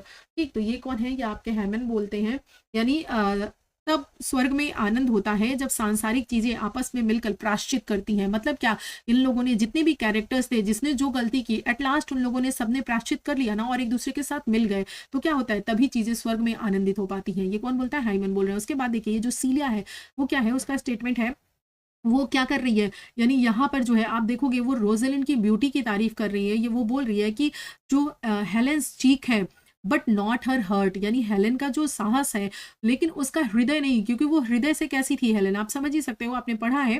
और जो क्लियोपेट्रा है, क्लियोपेट्रा की जो शान है, मैजेस्टी है, जो अटलांटास बेटर पार्ट है, यानी अटलांटा का जो बेहतर स्वभाव है, और जो उदास ल्यूक्रिया की विनम्रता है, वो सब क्या है उसके बारे में बोलती है। किसके बारे में, रोजालिन के बारे में बोलती है, उसकी ब्यूटी के बारे में सारी चीजें बोलती है यहाँ पर, ठीक है। नेक्स्ट देखिए ऑरलैंडो का है, Oh, how bitter a thing it is to look into happiness through another man's eyes। ठीक, जो चीज़ बहुत इजी होगी उसको उसका हिंदी नहीं बताऊंगी, ठीक।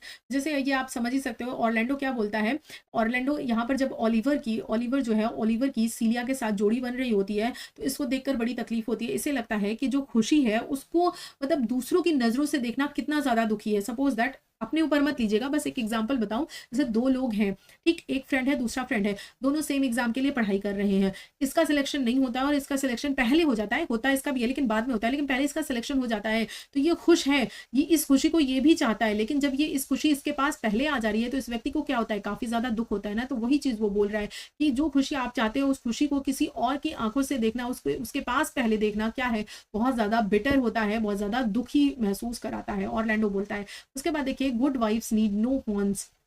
अब यहाँ पर आपको थोड़ा सा रेफरेंस दूंगी तब आप समझ पाओगे एक्चुअली क्या होता है। यहाँ पर डिस्कशन हो रहा होता है इन लोगों का, ऑरलैंडो और रोजालिंड का। यहाँ पर तो क्या है, यहाँ पर बात हो रहा है कि जो गुड वाइफ्स होती हैं, आपने घोघा देखा है, घोघे को आपसे एग्जाम में पूछा जा सकता है, तो आप बोलोगे कि ये चीज कहाँ है। ये चीज जब आप टेक्स्ट पढ़ोगे ना तब समझ में आएगा। जैसे कि वो वाला आपसे क्वेश्चन पूछा गया था, ठीक, कौन सा क्वेश्चन था, द हैरी ऐप से आया था, तो उसी तरह ये टेक्स्ट के अंदर से है। टेक्स्ट के अंदर घोघे की बात की गई है कि जो घोघा है वो अपना जो घर है वो अपने साथ लेकर चलता है, तो उसे किसी की सुरक्षा की जरूरत नहीं। उसी तरह जो गुड वाइफ्स होती है ना, उन्हें नो हॉर्न्स, उन्हें अपनी सुरक्षा के लिए उन चीजों के लिए हॉर्न्स की जरूरत नहीं होती है, ठीक, क्योंकि वो क्या है, वो वफादार होती है, वो गुड होती है। तो कौन होती है, रोजालिंड बोलती है। बाकी ये कोट काफी बड़ी है, इसी सब चीजों के बारे में इस घोगे का रेफरेंस देते हुए पूरी चर्चा हो रही है। रोजालिंड की अगर बात करें, नेक्स्ट देखिए, but why talk we of fathers when there is such a man as Orlando। अब यहाँ पर जो रोजालिंड है और सीलिया आपस में बातें कर रही हैं, प्यार की बातें कर रही हैं। फादर तो यहाँ पर इनका जो ड्यूक सीनियर है, वो जो ड्यूक, जब ये लोग आती है तो ड्यूक जो सीनियर है वो दिखाई देता है, ड्यूक सीनियर दिखाई देता है। तो जो ये लोग आपस में बातें कर रहे होते हैं तो रोजालिंड बोलती है क्या हम फादर के बारे में बातें करें। जब ऑरलैंडो जैसा आदमी जो है, मतलब कि ऑरलैंडो जैसा प्यार करने वाला है, तो यहाँ पर ये उसकी जो सीरिया है बाद में उसकी मस्खरी वगैरह भी करती है, काफ़ी मज़ाक उड़ाती है, काफ़ी मज़ा भी जो है वो लेती है इसका, ठीक है? इस तरह के बारे में कि जो तुम ऑरलैंडो के बारे में बातें करती हो, जो कि बहुत बड़ी-बड़ी बातें करता है, बहुत बड़े-बड़े शान दिखाता है, बहुत बड़े-बड़े वादे करता है और बहुत बड़े-बड़े उसे छोड़ भी देता है, भूल भी जाता है, धोखा भी दे देता है। तो इस तरह से उसकी क्या है, मज़ाक भी बनाती है। ठीक है।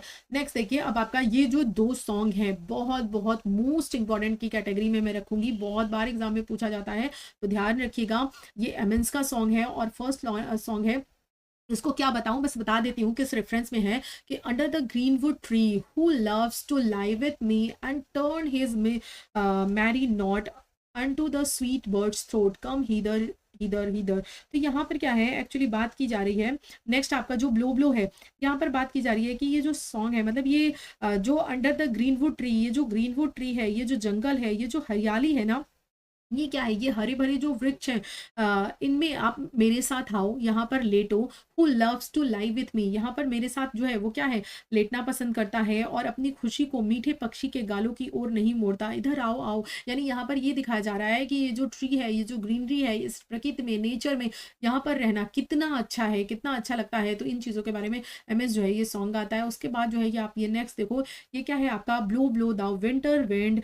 ये आप गाना देखो, इसमें क्या है, यहाँ पर दिखाया गया है कि भले ही नेचर है वो थोड़ा-सा रूड होती है, ब्रेथ भी रूड, यानी कि क्या है, नेचर क्या है, रूड होती है, वहाँ पे बारिश होती है, हवा आती है, तूफ़ान आती है, लेकिन कितना भी हो, कितना भी विंटर विंड चले, लेकिन फिर भी क्या है, थू आर्ट नॉट सो अनकाइंड, लेकिन फिर भी तुम्हारी जो आर्ट है, तुम उतनी अनकाइंड नहीं हो जितना कि एज़ मैन्स इनग्रैटिट्यूड, जितना कि जो मैन है वो इनग्रैटिट्यूड है, लोगों की जो है, लोगों के एहसान को ना मानने वाला जितना मनुष्य है, उतना तुम नहीं हो। तुम हार्श होकर भी तुम हार्श नहीं हो, तुम मनुष्य से बहुत कम हार्श हो, ठीक है? क्योंकि तुम यहाँ पर बात की जा रही है कि अधिकांश जो है वो मित्रता दिखावे में होती है, अधिकांश जो प्रेम है वो मूर्खता मात्र है, क्योंकि ये सब कुछ क्या है, सिर्फ और सिर्फ दिखाया है। और तुम इतना निर्दयी, इतना कृतज्ञ, मतलब कि तुम जो शीत हवा है तुम इतनी हो, लेकिन उसके बावजूद भी जो मनुष्य इतना कृतज्ञ है, जो इतना निर्दयी है, वो तुमसे ज्यादा ही है। तो ये चीज बताई जा रही है। ये भी आपका क्या है, सॉन्ग है, इसको भी आप ध्यान रखेंगे। नेक्स्ट जो है रोजालिंड का है। रोजालिंड बोलती है time travels in diverse space with diverse person, यानी ये जो टाइम है ना वो अलग अलग लोगों के लिए अलग अलग होता है। सपोज दैट यहाँ पर 5 लोग हैं, तो 5 लोगों के लिए आज का दिन एक जैसा नहीं हो सकता ना। जो जो इस व्यक्ति के लिए दिन होगा, क्या उसी व्यक्ति के लिए वैसा ही दिन होगा? हो सकता है आज आप हंसे होंगे, हो सकता है आज मैं रोई होंगी, हो सकता है कल आप रो, हो सकता है कल मैं हंसूं। ठीक है, आप मतलब आप नहीं, मतलब ये फैक्ट है यार कि हर किसी के लिए जिंदगी एक दिन एक समान, एक पल एक जैसा नहीं होता, एक मिनट एक जैसा नहीं होता। तो यहाँ पर वही बताया गया है कि जो टाइम है ना, जो ये जो समय है ना, वो diverse peace with diverse person, यानी हर व्यक्ति के लिए अलग अलग होता है। जैसे कि जब खुशी का समय होता है, हम बहुत खुश होते हैं, वो समय कितना तेजी से निकल जाता है ना। वो लगता है कि अरे यार अभी 1 महीने है, आपके घर में किसी की शादी पड़ी होगी, चुटकियों में वो समय निकल जाएगा। गिनते गिनते आपको लगेगा कि अरे कितनी जल्दी समय निकल गया। वहीं पे कोई दुख भरी घड़ी होगी, कोई बीमार है हॉस्पिटल में, या कुछ भी कोई भी दुख भरा मूवमेंट होगा, वो समय बीता ही नहीं बीता, एक एक मिनट एक एक सेकंड पहाड़ के बराबर लगता है कितना बड़ा हो गया। तो वही चीज यहाँ पर रोजालिंड बोल रही है।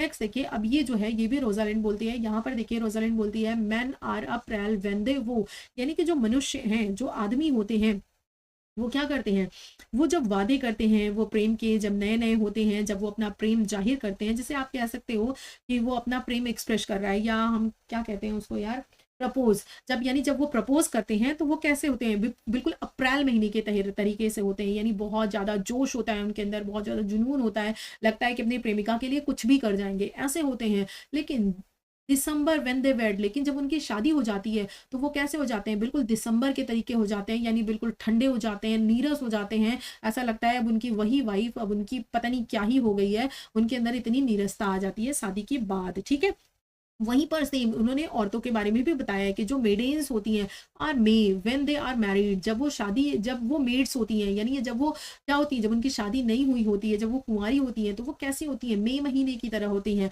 और वहीं पर जब उनकी शादी हो जाती है, जब वो वाइफ्स हो जाती हैं, तो वो कैसी हो जाती हैं, बिल्कुल स्काई चेंजेस की तरह हो जाती हैं, यानी वो भी क्या हो जाती हैं, काफी ज्यादा जो है वो चेंज हो जाती हैं। पहले किस तरह रह रही होती हैं, अब कैसे रहने लगती हैं, मतलब कि हस्बैंड, मतलब कि लड़के और लड़कियों दोनों में कितना अंतर आ जाता है। पहले का जो लव है, पहले की जो चीज़ें हैं, उनमें कितनी गर्मजोशी कैसी चीज़ें होती हैं, और बाद में हस्बैंड वाइफ बनने के बाद सेम ही लोग होते हैं, सेम लव होता है, लेकिन दोनों में कितना अंतर आ जाता है, लगता है कि अब कुछ है ही नहीं, ऐसा-सा होता है। तो ये कौन कह रहा है? ये रोज़ालिंड कहती है, ठीक है? उसके बाद देखिए ऑड्रे का स्टेटमेंट है, I do not know what poetical is. Is it the honest in deed and work? Is it a true thing? अब यहाँ पर जो ऑड्रे है, यहाँ पर एक्चुअली यहाँ पर क्या है, जो ये बोल रही है कि जो पोइट्री है, जो पोइटिकल चीज़ें होती हैं, I don't know what poetical, मतलब ये जो कविता है, ये जो पोइट हैं, ये जो कविताएं लिखते हैं, ये कविता ये क्या है? क्या ये अपने कार्य में, अपने शब्द में ये ऑनेस्ट होती हैं? यानी पोइट्री जो लिखी जाती हैं, क्या वो सत्य होती हैं? Is it a true thing? क्या वो सच्ची होती हैं? नहीं, क्योंकि इसका कहना ये है कि कवि कवि जो भी कविता कहता है, उसमें वो बहुत सारे हाइपरबोल का यूज़ करता है, बहुत चीज़ें इमेजिनेशन करता है, बहुत चीज़ें झूठी बोलता है। तो जो कविताएं होती हैं वो क्या होती हैं? वो सच्ची नहीं होती हैं। उसके बाद रोज़ालिंड है, I pray you do not fall in love with me. ये वो वाला स्टेटमेंट है, जब मैंने बताया था ना, ये जो फोबी है, ये लड़की है, ये क्या करता है, ये गैनेमेड यानी रोज़ालिंड के, ये जो रोज़ालिंड है, ये जब गैनेमेड के रूप में बनी हुई है, तो ये गैनेमेड से प्यार कर बैठता है, और गैनेमेड तो भैया लड़की है, कैसे ही लड़की से प्यार करेगा? तो ये उससे क्या बोलता है, आई प्रे यू, मैं तुमसे प्रेयर कर रहा हूँ, do not fall in love with me, मेरे साथ प्यार में मत पढ़ो, for I am faster than vow meets in wine. जितना कि कोई शराबी व्यक्ति झूठा होता है, झूठ बोल सकता है, धोखा दे सकता है, उससे भी कहीं ज्यादा, beside I like you not, उससे भी कहीं ज्यादा मैं झूठा हूँ। क्योंकि अब वो डायरेक्टली थोड़ी बता सकता है कि मैं लड़की हूँ, वो बस इतना कह रहा है कि मैं उससे भी ज्यादा झूठा हूँ, तो मुझसे प्रेम मत करो, मुझसे दूर रहो, ठीक है। नेक्स्ट देखिए Touchstone, and for some hour to hour we ripe and then from hour to hour we rot and rot and thereby hangs a tale. ठीक, अब यहाँ पर आप देखो कि मतलब ये बातें की जा रही है कि जिस तरह चीज़ें क्या हैं, जिस तरह समय जो है वो घंटे जिस तरह बीतते जाते हैं, जिस तरह हमारा जो जीवन है वो बढ़ता चला जाता है, उस तरह हम कैसे राइप और राइप होते चले जाते हैं। ठीक, तो ये चीज़ें दिखाई गई है कि जो संसार है वो कैसा है, वो चीज़ें क्या हैं, वो बिल्कुल कैसी होती हैं। और and then from hour to hour we rot and rot, तो ये किसका स्टेटमेंट है? ये टच स्टोन का स्टेटमेंट है। जो टच स्टोन है उसकी जो बातें हैं वो आपको इसी तरह की ही दिखाई देंगी, ठीक है। टच स्टोन की जो बातें हैं वो व्यंग पूर्वक बातें कहता है, इसी तरह की बातें कहता है कि जो सच्ची भावनाएं हैं वो क्या कहता है, सच्ची भावना के बजाय एक बनावटी घड़ी हुई वास्तविकता, इन चीज़ों के बारे में वो बात करता है। उसके बाद फोबी का अगर देखिए स्टेटमेंट, तो फोबी क्या बोल रहा है, dear shepherd now I find thy saw of might who ever loved that love not at first sight। पहले तो क्या है, ये प्यार क्या, इधर पीछे वाली सीन में देखिए, अभी मैं आपको बता रही थी ना, यही वो फोबी है जो पहले गैनेमेड के पीछे पड़ा हुआ होता है। जब इसको पता चल जाता है कि गैनेमेड तो भैया एक लड़का नहीं लड़की है, तो ये क्या बोलता है कि अपनी पार्टनर से बोलता है कि मतलब क्या है, लव एट फर्स्ट साइट भी हो सकता है क्या? लव एट फर्स्ट साइट नहीं हो सकता, लव एट फर्स्ट साइट है, ठीक। तो वो चीज़ बताता है कि वो बेहतर होता है। उसके बाद love is merely a madness and I tell you deserve as well a dark house and a whip as madman do, ठीक है। उसके बाद देखिए ये रोजालिंड के लाइन है, beauty provoked thieves sooner than gold. अब ये भी क्या बताने वाली बात है, कितनी इजी है कि जो वही अभी जिसके बारे में मैंने स्टार्टिंग में चर्चा की थी ना, ये वही लाइन है और कुछ नहीं है। इसमें ये वही कहता है कि जो क्या कहते हैं कि ब्यूटी है, जो सुंदरता है, प्रोवोक्ड थीव्स यानी जो चोर हैं उनको जो है आकर्षित करती है, देन गोल्ड सोने से ज़्यादा। यानी जो अगर आप सोना रख दो और एक तरफ जो ब्यूटी है यानी सुंदर लड़की रख दो, तो जो चोर है वो सोने से ज़्यादा लड़की से आकर्षित होगा, यानी लड़की जो है वो अनसेफ है। तो इस चीज़ के बारे में रोजालिंड बोलती है। और उसके बाद क्या है, ये लोग अपना जो वेस है वो डिस्गाइज करते हैं, बदलते हैं। ये वाली लाइन जब सब बताया तो एक लाइन बची है, वो भी बता दूँ, नहीं आप कहोगे एक लाइन छोड़ दिया, जल्दी से बता देती हूँ। प्रेम महज एक पागलपन है और मैं तुमसे कहता हूँ कि पागलों की तरह ही एक अंधेरे हर और कोड़े का पात्र है। यानी ये जो प्रेम है, ये रोजालिंड बोलती है कि ये क्या है, बिल्कुल पागल वाला काम है। यानी कि जैसे आप बात करें कि ये क्या है, जैसे प्रेम को क्या है, प्रेम को भी एक अंधेरे कमरे की जरूरत है, यानी उसे बंद कर देना चाहिए, और कोड़ों की जरूरत है, जैसे मैडमैन, जैसे पागल को किया जाता है, ठीक है। उसके बाद देखिए the truest poetry is most फॉरी फुइन and lover are given to poetry. एक अच्छा ड्यूक सीनियर का लाइन है, ओके। एंड अगर आप देखो कि उसके बाद and what they swear in poetry may be said as lover and they do cuisine. उसके बाद देखिए यहाँ पर क्या है, सच्ची कविता सबसे अधिक बनावटी होती है। यानी कि जो क्या है, ये कविता जो है वो कैसी होती है, बहुत ज़्यादा बनावटी होती है। और प्रेमी कविता के प्रति कैसे आकर्षित होते हैं और कविता में वो शपथ लेते हैं और प्रेमियों के रूप में उनकी बनावटीपन कहा जा सकता है, ठीक है। यानी यहाँ प्रीमियम की बात है। उसके बाद the worst fault you have is to be in love. Jaques क्या बोलता है ऑरलैंडो से कि सबसे बड़ी जो तुम्हारी गलती है वो क्या है, प्यार में होना। अगर आप प्यार में हैं तो ये आपकी लाइफ की सबसे बड़ी गलती है, ठीक है। उसके बाद ऑरलैंडो का कथन है, बस आपका जो ये है ये खत्म ही होने जा रहा है, तो लास्ट वाली जो लाइन है आपका जो बोला था उसने, वो मैं आपको समझाने वाली हूँ पूरी 7 स्टेजेस को। प्लीज़ पूरा ज़रूर देखिएगा, बहुत मस्त, बहुत मज़ा आएगा। ऑरलैंडो का है, जल्दी जल्दी खत्म कर देते हैं। यहाँ पर वो बोलता है कि मेरे स्नेह की कोई अथाह गहराई नहीं है, पुर्तगाल की खाड़ी की तरह, ठीक है। उसके बाद है मतलब उसके बाद देखिए ड्यूक सीनियर, यानी कि जिस तरह इसकी गहराई को नहीं जाना सकता, ऐसा नहीं है कि मेरे प्यार को नहीं जाना सकता। उसके बाद ड्यूक सीनियर बोलता है कि यहाँ हमें आदम के दंड का एहसास नहीं होता, ना ही ऋतुओं के अंतर का, ठीक है। यानी कि क्या है, यहाँ वो नेचर की बात कर रहे हैं, ठीक, वो जो जंगल में है उसकी। उसके बाद टेस्टोन बोलता है every man after his desert and would show scapes weeping, यानी कि हर व्यक्ति के साथ उसके कर्मों का फल भोगो और कोड़े खाने से कौन बच सकता है। यानी जैसा आप काम करोगे, विपिंग मीन्स कोड़ा, यानी जैसा आप काम करोगे वैसा आपको भोगना ही पड़ेगा। ऑरलैंडो बोलता है there is no clock in forest. अब क्या ये बात समझाने वाली चीज़ है। उसके बाद जैकस है invest me in my motley give me leave to speak my mind, ठीक। अब यहाँ पर जो है वो जैकस क्या बोलता है, वो बोलता है मुझे मेरे विविध स्वरूपों में स्वीकार करो और मुझे क्या है बोलने की अनुमति भी दो, मुझे भी बोलने दो, ठीक है। उसके बाद देखिए Celia I like this place and willingly could waste my time in it. ये जो कोट है ना ये पूछी जाती है तो जनरली क्या है, इसमें आपसे गलती ये होती है कि आप इसको ड्यूक सीनियर की कोट समझ लेते हो, क्योंकि आप सोचते हो कि ड्यूक सीनियर को एक्साइल कर दिया गया है, वो जंगल में रह रहा है तो जंगल में रहना उसे बहुत पसंद होगा। लेकिन ये लाइन ड्यूक सीनियर की नहीं बल्कि सीलिया की है। सीलिया बोलती है कि मुझे ये जगह पसंद है and willingly could to waste my time, और अपनी इच्छा से मैं यहाँ पर समय जो है वो क्या कर सकती हूँ, बेकार वेस्ट कर सकती हूँ, रह सकती हूँ। रोजलिन बोलती है man have died for time to time and worm have eaten them but not for love, ठीक है। अब यहाँ पर ये भी बहुत इजी सा स्टेटमेंट है कि समय समय पर जो मनुष्य है वो मरते रहे हैं और कीड़े उन्हें खाते जाते रहे हैं, लेकिन प्रेम के कारण नहीं। ऐसा नहीं है कि प्रेम में ही लोग खाली मरते रहे हैं। अब ये वो आपकी कोट आ गई जिसका कि आप इंतजार कर रहे हो, जिसका कि मैं भी इंतजार कर रही हूँ।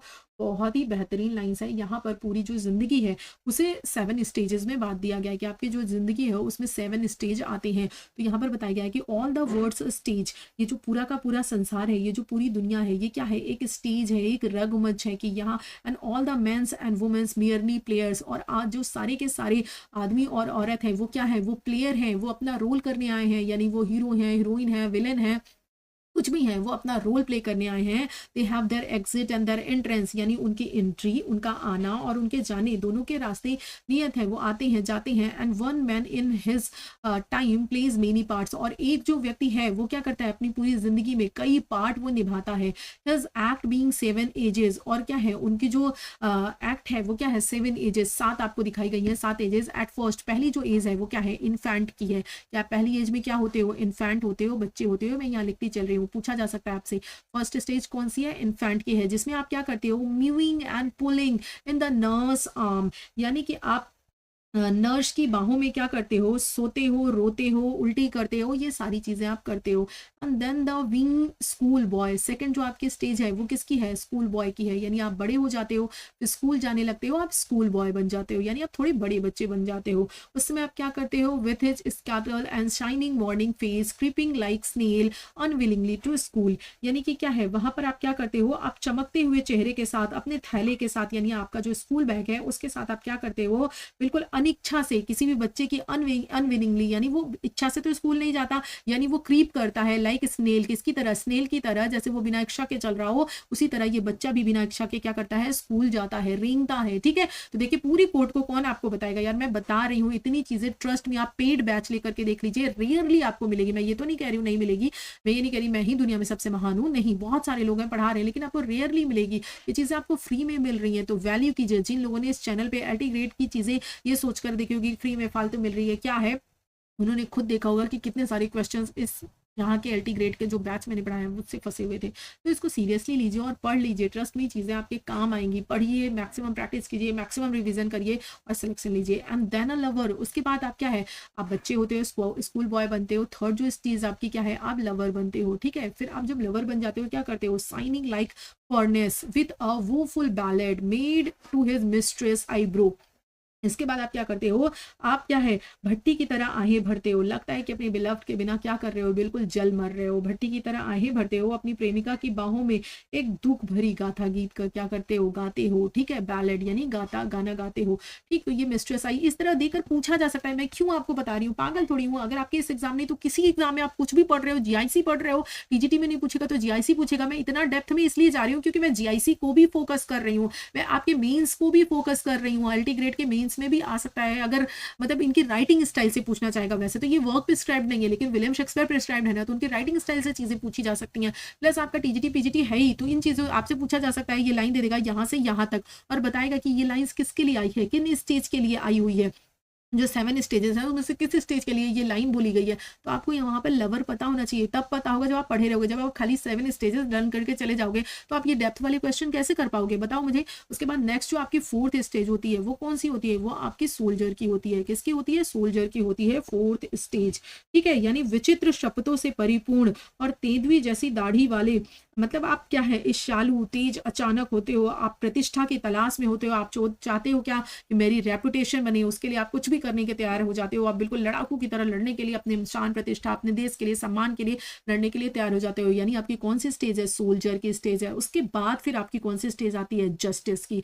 नेक्स्ट आपकी जो 5th स्टेज है वो कौन है, जस्टिस है। ये आपके डायरेक्टली टेक्स्ट से चीजें मैं बता रही हूँ, ठीक है, कोई इधर उधर से चीजें नहीं है, टेक्स्ट से है। तो आपकी नेक्स्ट कौन सी है, 5th आपकी जस्टिस हो गई। 5th आपकी कौन सी स्टेज हो गई, जस्टिस हो गई। अब इसमें आप क्या करते हो, in fair round belly with good cobbed lined with eye serve and bread of formal cut, full of wise says and modern instance, and so he plays his part।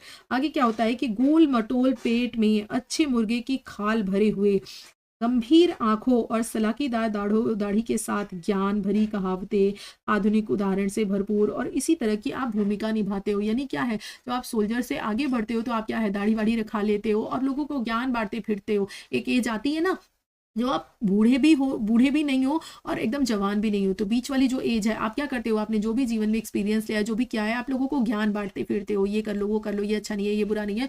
पेट फुलाए हुए पेट आपका निकल जाता है, बिल्कुल ऐसे ही घूमते रहते हो। तो नेक्स्ट आपकी जो 5th एज थी वो जस्टिस की थी। जो आपकी 6th एज है वो क्या है, into the learn and slipped Pantaloons with spectacles of nose and pouch on side. यानी आप क्या है, आपकी कौन सी एज अब बन जा रही है, अब आप क्या करते हो, आपकी जो छठी अवस्था में आप दुबले पतले और चप्पल पहने हुए पैंट में बदल जाते हो। क्या हो, आप बिल्कुल पैंटून में यानी हाफ कच्चे में पैंट में बदल जाते हो, स्लीपर ऊपर पहन के। अब आप वेल मेंटेन नहीं रहते क्योंकि आप क्या है, अब आप बूढ़े हो रहे हो, तो आपका जो पहनावा है, चलने का ढंग, ये सब हो जाता है। आपके नोज पर स्पेक्टिकल्स, चश्मे आ जाते हैं और जो आपका पाउच है वो क्या है, बगल में आ जाता है। कमर में आपके थैली लटक जाती है और उसकी जवानी की मोजे जो उसने सहेज रखी थी, उसकी सिकुड़ी हुई टांगों में बहुत कैसी चौड़ी सी लगने लगती है क्योंकि आप पतले दुबले हो गए हो। अब जो आपकी वॉइस थी वो क्या हो गई है, मर्दानी आवाज फिर से बच्चे की पतली आवाज में चेंज हो गई है। ये आपसे पूछा जा सकता है ये कौन सा गुण है, कौन सी एज है, तो ये आपकी 6th स्टेज है, जहां पर आप क्या करते हो, जहां पर आप कैसे हो गए हो, बिल्कुल बच्चे की तरह हो गए हो। कैसे आप बच्चे की तरह होने वाले हो, विस्पर साउंड, मतलब हल्का हल्का छोटा छोटा बच्चे की तरह बोलते हो, हल्का फुल्का आप बोलते हो, इस तरीके से आप क्या करते हो, आप बोलते हो। ठीक है, तो ये आपकी स्टेज हो गई है। उसकी जो आपके 7th सीन ऑफ, और आपकी जो लास्ट स्टेज है वो क्या होती है, वो घटनापूर्ण इतिहास का अंत दूसरे बचपन और विस्मृति में होता है। यानी क्या है, सेकंड चाइल्डनेस। आपकी जो 7th स्टेज है, ये बहुत बार एग्जाम में पूछी जाती है कि जो 7 स्टेजेस बताई गई है उसमें 7th स्टेज कौन सी है, तो ये आपकी है सेकेंड चाइल्डनेस। कौन सी है, यानी आप बिल्कुल बच्चे बन जाते हो। क्या बन जाते हो, बिल्कुल बच्चे की तरह बचपना करने लगते हो। आप घर में जिद करने लगोगे, आपके जो बच्चे हैं वो परेशान होने लगेंगे, पापा मम्मी कैसे जिद करते हैं, क्या बातें करते हैं, हमेशा एक ही बात के पीछे पड़ जाते हैं, क्यों बन जाते हैं। Sans taste, sans eyes, sans teeth and sans everything. यानी क्या है, आप बिना दांत के हो जाते हो, आपकी आंखें साथ नहीं देती, बिना आंखों के हो जाते हो, बिना टेस्ट के हो जाते हो, और एवरीथिंग यानी अब आपको कुछ भी नहीं पता चलता। ऐसी आपकी स्थिति हो जाती है, ठीक है? यानी जब बूढ़े लोग हो जाते हैं, आपने घर में देखा होगा अगर आपके यहाँ 80 प्लस के लोग हैं जो कि आपके आ जाते हैं, सेकंड चाइल्ड लिस्ट के अंदर आ जाते हैं, तो जनरली आप देखोगे वो लोग किसी बात के पीछे पड़ जाएँगे तो पड़ जाएँगे, ठीक है? और उनको चीज़ें इतनी जल्दी बुरी लगती हैं, वो बात-बात पर इतना रोने लगते हैं, जैसे लगता है बिल्कुल बच्चे हो। मैं ये बातें इतनी करीबी से आपको इसलिए बता पा रही हूँ कि मेरे जो दादा-दादी हैं, वो अभी भी ज़िंदा हैं, ठीक है? और मेरे जो दादा-दादी हैं, मैं ब्लेस्ड हूँ कि वो अभी भी ज़िंदा हैं, बहुत खुशी है। और वो क्या करते हैं ना, वो 85 प्लस 80 प्लस हो चुके हैं और छोटी-सी भी बात होती है ना, तो वो बिल्कुल बच्चे जैसे रो देते हैं। अब कई बार होता है ना कि आप जैसा वो खाना बोलते हैं ना, आप वैसा भी बना कर ले जाओ। उन्हें तीखा खाना है तो तीखा बना कर ले जाओ, कैसा भी खाना आप उनको बना कर ले जाओ ना, कई बार क्या होता है उन्हें नहीं पसंद आता है। वो बोलते हैं बिल्कुल बेकार सा बना हुआ है। तो ऐसे में हम क्या करते हैं, हमें पता है ना, हमने चीज़ें पढ़ी हैं। अब जिसने नई चीज़ें पढ़ी हैं, जिसको इन चीज़ों के बारे में नहीं पता है, वो ये सोचेगा इनको तो कुछ भी बना के दे दो, हमेशा नाटक करती रहती हैं, अपने समय में तो ऐसी थी, ऐसी हो गई हैं, अब देखो नाटक कर रही हैं, इनको कुछ भी पसंद ही नहीं आता, कैसा बना लो। तो आप उनको समझने की कोशिश करो, वो जानबूझकर ऐसा नहीं कर रहे हैं, उनके जो जीभ का टेस्ट है ना, वो खत्म हो चुका है, चीज़ें उनको जीभ पर ही नहीं अच्छी लग रही, वो जानबूझकर ऐसा नहीं कर रहे हैं। तो अगर आपके घर में भी ऐसे बूढ़े हैं और आप भी इस चीज़ से परेशान हो, तो आप बस बात को लाइटली खत्म किया करो, आप बोला करो कोई बात नहीं माँ, अगली बार से और बेटर बनाने की कोशिश करूँगी। अच्छा मम्मी कुछ कमी हो गई होगी, अगली बार और अच्छा कर दूँगी, चाहे वो आपकी सास हो, चाहे आपकी माँ हो, चाहे कोई भी हो, तो उन्हें समझने की कोशिश करिए। वो बिल्कुल बच्चे हो जैसे हो गए हैं, ठीक है? कुछ भी बोल देने पे वो रो देते होंगे, तो इसलिए मैं ये चीज़ें आपको बता पा रही हूँ। केयर करिए, ये जो 80 प्लस के लोग हैं, ये बहुत ज़्यादा दिन आपके घर के मेहमान नहीं होते हैं, इनके रहने से ही आपके घर की शान होती है, शौकत होती है, ऐसा लगता है घर भरा पूरा है, घर में ऐसा लगता है जैसे हाँ, घर में कोई है, ठीक है? इतना अच्छा महसूस होता है, तो बहुत जब तक वो हैं, प्यार से रहिए, उनको कुछ भी मत बोलिए, उनका दिल मत दुखाइए। हाँ, थोड़ा-सा आप सैक्रिफ़ाइस कर लीजिए, उन्होंने भी आपके लिए ताउम्र बहुत कुछ सैक्रिफ़ाइस किया है। अब आपकी बारी है, आप भी कुछ करिए, ठीक है? उसके बाद देखिए, ये स्टेटमेंट किसका है? जैकस का है। ये बताने की ज़रूरत ही नहीं है, मेलांकोली जैकस ये बोलता है ये चीज़ें, ठीक है? ध्यान रखिएगा मेलांकोली जैकस का है, वो जैकस भाई का नहीं है। तो ये चीज़ें थी, ये आपका जो है ये और देख लीजिए, ये तो बताया ये इम्पोर्टेंट है थोड़ा-सा, मतलब तो इम्पोर्टेंट क्या है, ये आता है sweet are the uses of adversity which like the toad unlike, यहाँ पर क्या है, ugly and venomous wears a precious jewel in his head. यहाँ पर ये कहा गया है, जो सीनियर है वो कह रहे हैं कि जो विपत्ति है, विपत्ति के भी अपने मीठे उपयोग होते हैं। यानी आपके पास जब विपत्ति आती है ना, तो विपत्ति भी खराब नहीं होती है, वो कुछ ना कुछ आपको सिखा जाती है। अगर आप विपत्ति में हार नहीं मान गए और दृढ़ता से चलते रहे, तो आप निखर जाते हो, वो कुछ ना कुछ आपको सिखा कर जाती है। तो जो विपत्ति है ना, sweet are the uses of adversity, यानी एडवर्सिटी यानी जो विपत्ति है उसके भी स्वीट यूजेस होते हैं, वो भी मीठी होती है। जो बदसूरत और विषैले मेढक की तरह तो होती है, ठीक अगली टोड की तरह, मेढक की तरह तो होती है। अब आप यहाँ पर देखो मेढक का ज़िक्र आया हुआ है, घोघे का ज़िक्र आया हुआ है, तो वो चीज़ें ध्यान रखिएगा आप, ठीक है? डेप्थ में पढ़ने का यही फ़ायदा है। तो वो उनकी तरह होती तो है, लेकिन wears yet a precious jewel in his head, लेकिन अपने सिर पर एक अनमोल रत्न धारण किए रहती है। यानी अगर विपत्ति में आप चलते चले गए, रुके नहीं, चाहे जितना भी कठिन समय हो, आपके प्रति चुनौतियाँ आ रही होंगी, सब कुछ आ रही होंगी, बहुत विपरीत स्थिति होगी, लेकिन फिर भी अगर आप पढ़ते चले गए, तो डेफ़िनिटली सफलता आपको मिलनी ही मिलनी है। तो वही चीज़ है।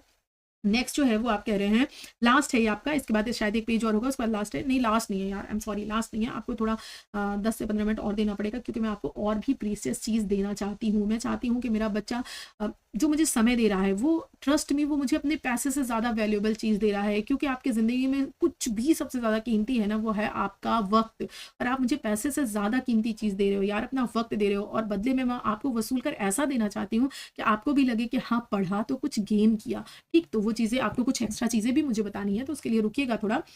बाकी जिनको जल्दी है भैया, उनको दूर से नमस्कार है। उसके बाद अगर ड्यूक सीनियर की बात करें, तो और अगर आप जानते भी हो तो आपका रिवीज़न हो जाएगा। मैं ये नहीं कह रही कि आप जानते नहीं हो सकता है इन सारी चीज़ों को आप जानते हो, बट आपका रिवीज़न तो हो जाएगा ना, और अगर जो बच्चे नए हैं वो उसको पढ़ लें डेप्थ में। ड्यूक सीनियर का है, और हमारा ये जीवन सार्वजनिक परिवेश से दूर, पहाड़ों में आवाज़ें, बहती धाराओं में किताबें, पत्थरों में उपदेश और हर चीज़ में अच्छाई पाता है। यानी आप ढूँढना तो चाहो, कोई ज़रूरी नहीं है कि महलों में ही आपको अच्छाइयाँ, सुख मिलेंगे। आपका नज़रिया अच्छा होना चाहिए, फिर आपको पहाड़ों में हर जगह, हर च कहीं न कहीं आपको कुछ ना कुछ मिल जाएगा सीखने के लिए, अच्छाई मिल जाएगी। Love is merely a madness and I tell you deserve as well a dark house and a whip as madman do. यानी प्रेम क्या है? महज़ पागलपन है, और मैं तुमसे कहता हूँ, यह पागलों की तरह, ये स्टेटमेंट मैं बता चुकी हूँ कि अंधेरे कमरे में और जो है उसे कोड़े मारना चाहिए। तो ये एक स्टेटमेंट रिपीटेड है, इसको हम छोड़ते हैं।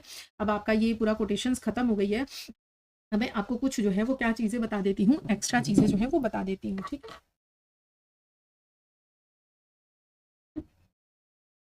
चलिए, लेकिन उसको मैं लिख कर ही बताऊँगी।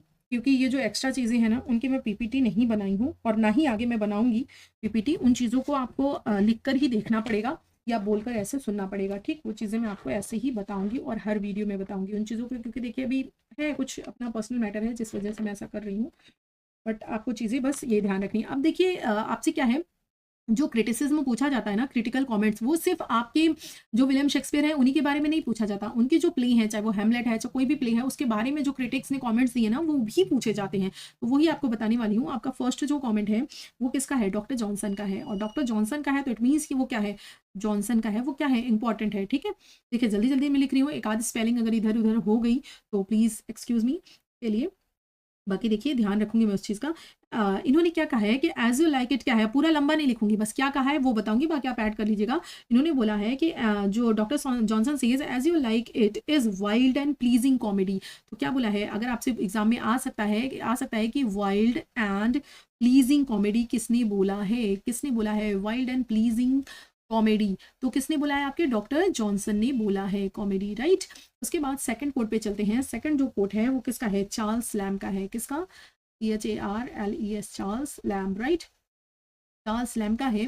तो चार्ल्स लैम्ब ने बोला है कि ये क्या है, ये इट्स अ परफेक्ट कॉमेडी। क्या है? परफेक्ट कॉमेडी, ठीक है? इसको कर लीजिएगा, ये कॉमेडी है, जब शॉर्ट में लिख रही हूँ। उसके बाद इन्होंने बोला है it is a cheerfulness under adversity, ठीक है? तो परफेक्ट कॉमेडी से बोला है इन्होंने। उसके बाद डॉक्टर जॉनसन का ही एक और है, यहाँ पर मैं लिखना चाहूँगी, इन्हीं का एक और है। ये क्या कह रहे हैं कि जो एज़ यू लाइक इट है, as you like it presents, ठीक है? As you like it presents, ये सारी चीज़ें प्लीज़ छोड़कर मत जाइएगा, बहुत इंपॉर्टेंट है। क्वेश्चन आ सकता है कि as you like it presents क्या प्रेजेंट करता है? रिपेंटेंस, यानी पछतावे को क्या प्रेजेंट करता है? Repentance and reconciliation, reconciliation reconciliation, and both are better than revenge, and both are better than REVENGE, revenge, ठीक है? तो इन्होंने बोला है डॉक्टर जॉनसन ने ही कि ये जो प्ले है एज यू लाइक, वो क्या कर रहा है? पछतावे को और रिकॉन्सिलेशन को रिप्रेजेंट कर रहा है। दोनों ही चीज़ें क्या है? रिवेंज यानी बदला लेने से क्या है? बेटर हैं, बेहतर हैं। तो ये आपने, ये जो कमेंट है ये आप ध्यान रख लीजिएगा। उसके बाद आगे और मैं आपको बता रही हूँ, ठीक है? आगे और कुछ चीज़ें जो है, कुछ जो स्टेटमेंट हैं वो आपको बता दे रही हूँ, जैसे कि आप नोट कर लीजिए। पहले तो ये है कि ये देखिए जो जैकस है, यहाँ पर लिख दे रही हूँ, एक सेकेंड। ये एक है अ मोटेली फूल। ये आपसे पूछा जा सकता है कि अ मोटेली फूल किसने बोला है? तो टच स्टोन को बोला है किसने? बाई जैकस ने, ठीक? जैकस ने बोला है अ मोटेली फूल, ये आप ध्यान रखेंगे। उसके बाद अगर बात करें तो आप यहाँ पर एक चीज़ और देख लीजिए कि क्या और बताऊँ, और कुछ नाम बता देती हूँ, जैसे कि एक एक आप ध्यान रखो कि एक है ऑल द वर्ड्स, और बाकी जो चीज़ें छूट रही होंगी ना, उनको मैं मतलब जो आपके क्या कहते हैं, किसी कोई बुक लिखी गई होगी उसके ऊपर, या फिर कोई ऐसी चीज़ होगी कि क्या बोलते हैं, जो आपके समरी से आएगी, वो सब मैं आपका क्वेश्चन में डाल दूँगी, बिल्कुल परेशान मत होइए।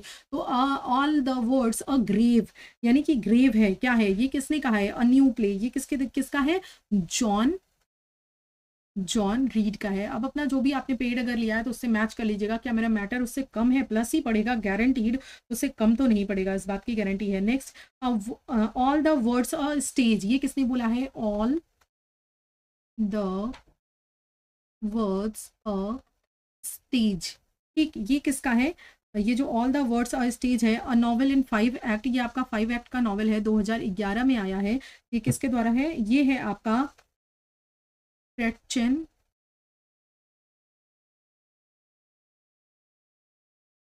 वोल्फली, ठीक है? तो ये 2 चीज़ ध्यान रखेंगे आप, और ये जो आपका कमेंट है ये आप ध्यान रखोगे। बाकी जो लाइन्स हैं और जो भी चीज़ें हैं वो मैं आपको क्या करूँगी? बताऊँगी क्वेश्चंस के माध्यम से। और चीज़ें बता लीजिए, जैसे यहाँ पर जीबी शॉ ने, यहाँ पे लिखिए जीबी शॉ, जीबी शॉ ने क्या बोला है? इस एज यू लाइट इसको एज मियर क्राउड प्लीजर, यानी सिर्फ ये क्राउड को खुश करने वाला क्राउड प्लीजर है, प्ले क्राउड प्लीजर, ठीक, किसने बोला है? जीबी सॉ ने बोला है। किसको? एज़ यू लाइक इट को। अब इतना नहीं लिख रही हूँ, इतना आप समझ लीजिएगा कि ये एज़ यू लाइक इट के ही बारे में है। एज़ यू लाइक इट इतना लिखूँगी तो आपका भी समझ आएगा, ठीक है? बाकी आप समझ सकते हो इतना, इतना तो समझदार आप हो ही, ठीक है? कॉमेडी ऑफ फॉरगिवनेस की अगर सिर्फ बात करें, इधर हमने क्या बात की है? देखिए, comedy of repentance and reconciliation की बात करेंगे तो डॉक्टर जॉनसन आएँगे। अगर comedy as you like it को comedy of forgiveness comedy of forgiveness किसने कहा है? तो रॉबर्ट जी ह्यूंटर ने कहा है। किसने? रॉबर्ट जी ह्यूंटर ने कहा है, ठीक है? तो ये चीज़ ध्यान रखिएगा। एक चीज़ और है यहाँ पर पूरे प्ले में, किसे कहा जाता है कि वो जब आता है तो हमेशा फुल ऑफ न्यूज़ उसका मुँह भरा रहता है, वो ली ब्यो के बारे में बोला जाता है। ये जो कैरेक्टर है ली ब्यो, इसके बारे में बोला जाता है कि उसका जो मुँह है वो हमेशा न्यूज़ से भरा रहता है, ठीक है? चलिए, बस इतना ही आप लोगों को बताना था। इसके बारे में जो एक्स्ट्रा इन्फॉर्मेशन थी वो मैंने आपको क्या है इस पेज में दे दी है, इसको नोट कर लीजिएगा। बाकी और भी जो चीज़ें होंगी उनको मैं क्वेश्चंस के माध्यम से करा दूँगी। नीचे कमेंट में ज़रूर, ज़रूर, ज़रूर बताइएगा कि आपको कैसा लगा। और हाँ, अगर आपका डिमांड होगा, अगर आप चाहोगे तो इन सारी चीज़ों को मैं आपको लाइव भी पढ़ा सकती हूँ, बट आपको ये प्रॉमिस करना पड़ेगा कि अगर मैं लाइव पढ़ाऊँगी तो आप अच्छी संख्या में आओगे, तभी मेरा मोरल जो है हाई रहेगा, तभी मैं भैया इस तरह से वर्क कर पाऊँगी। क्योंकि लाइफ में बस एक ही चीज़ है कि आपको एक टाइम पे पंक्चुअल होना पड़ता है, और आपको पता है कि ये थोड़ा डिफ़िकल्ट होता है। ऐसे तो जब टाइम मिला तो आप बना के डाल दिए। तो बस ये चीज़ है, तो उसके लिए अगर आप आने के लिए तैयार हो अच्छी संख्या में तो मैं आपको लाइव कर दूँगी, मुझे कोई भी प्रॉब्लम नहीं है। बाकी वीडियो आपको कैसा लगा मुझे ज़रूर बताइएगा, क्या चीज़ें आपको अच्छी लगी, समझ में आई? कमेंट ज़रूर कीजिएगा, क्योंकि आपका जो कमेंट है ना वो बहुत, बहुत, बहुत मोटिवेशन देता है मुझे ही नहीं, हर एक टीचर को, हर एक यूट्यूबर को, कि वो काम ही इस क्यों कर रहा है, बस आपसे मोटिवेशन पाने के लिए, आप स्ट्रेंथ हो उसकी। तो इस चीज़ों का ध्यान रखिएगा। So much for watching, bye and take care everyone. बाकी आप नीचे कमेंट करके एक और चीज़ बता सकते हैं कि नेक्स्ट कौन सा वर्क आप चाहते हैं, ठीक है? नेक्स्ट आप कौन सा वर्क चाहते हैं, अगर आप ये कमेंट करके बताओगे तो मैं उसको जल्दी कंसीडर करने की कोशिश करूँ। बाय।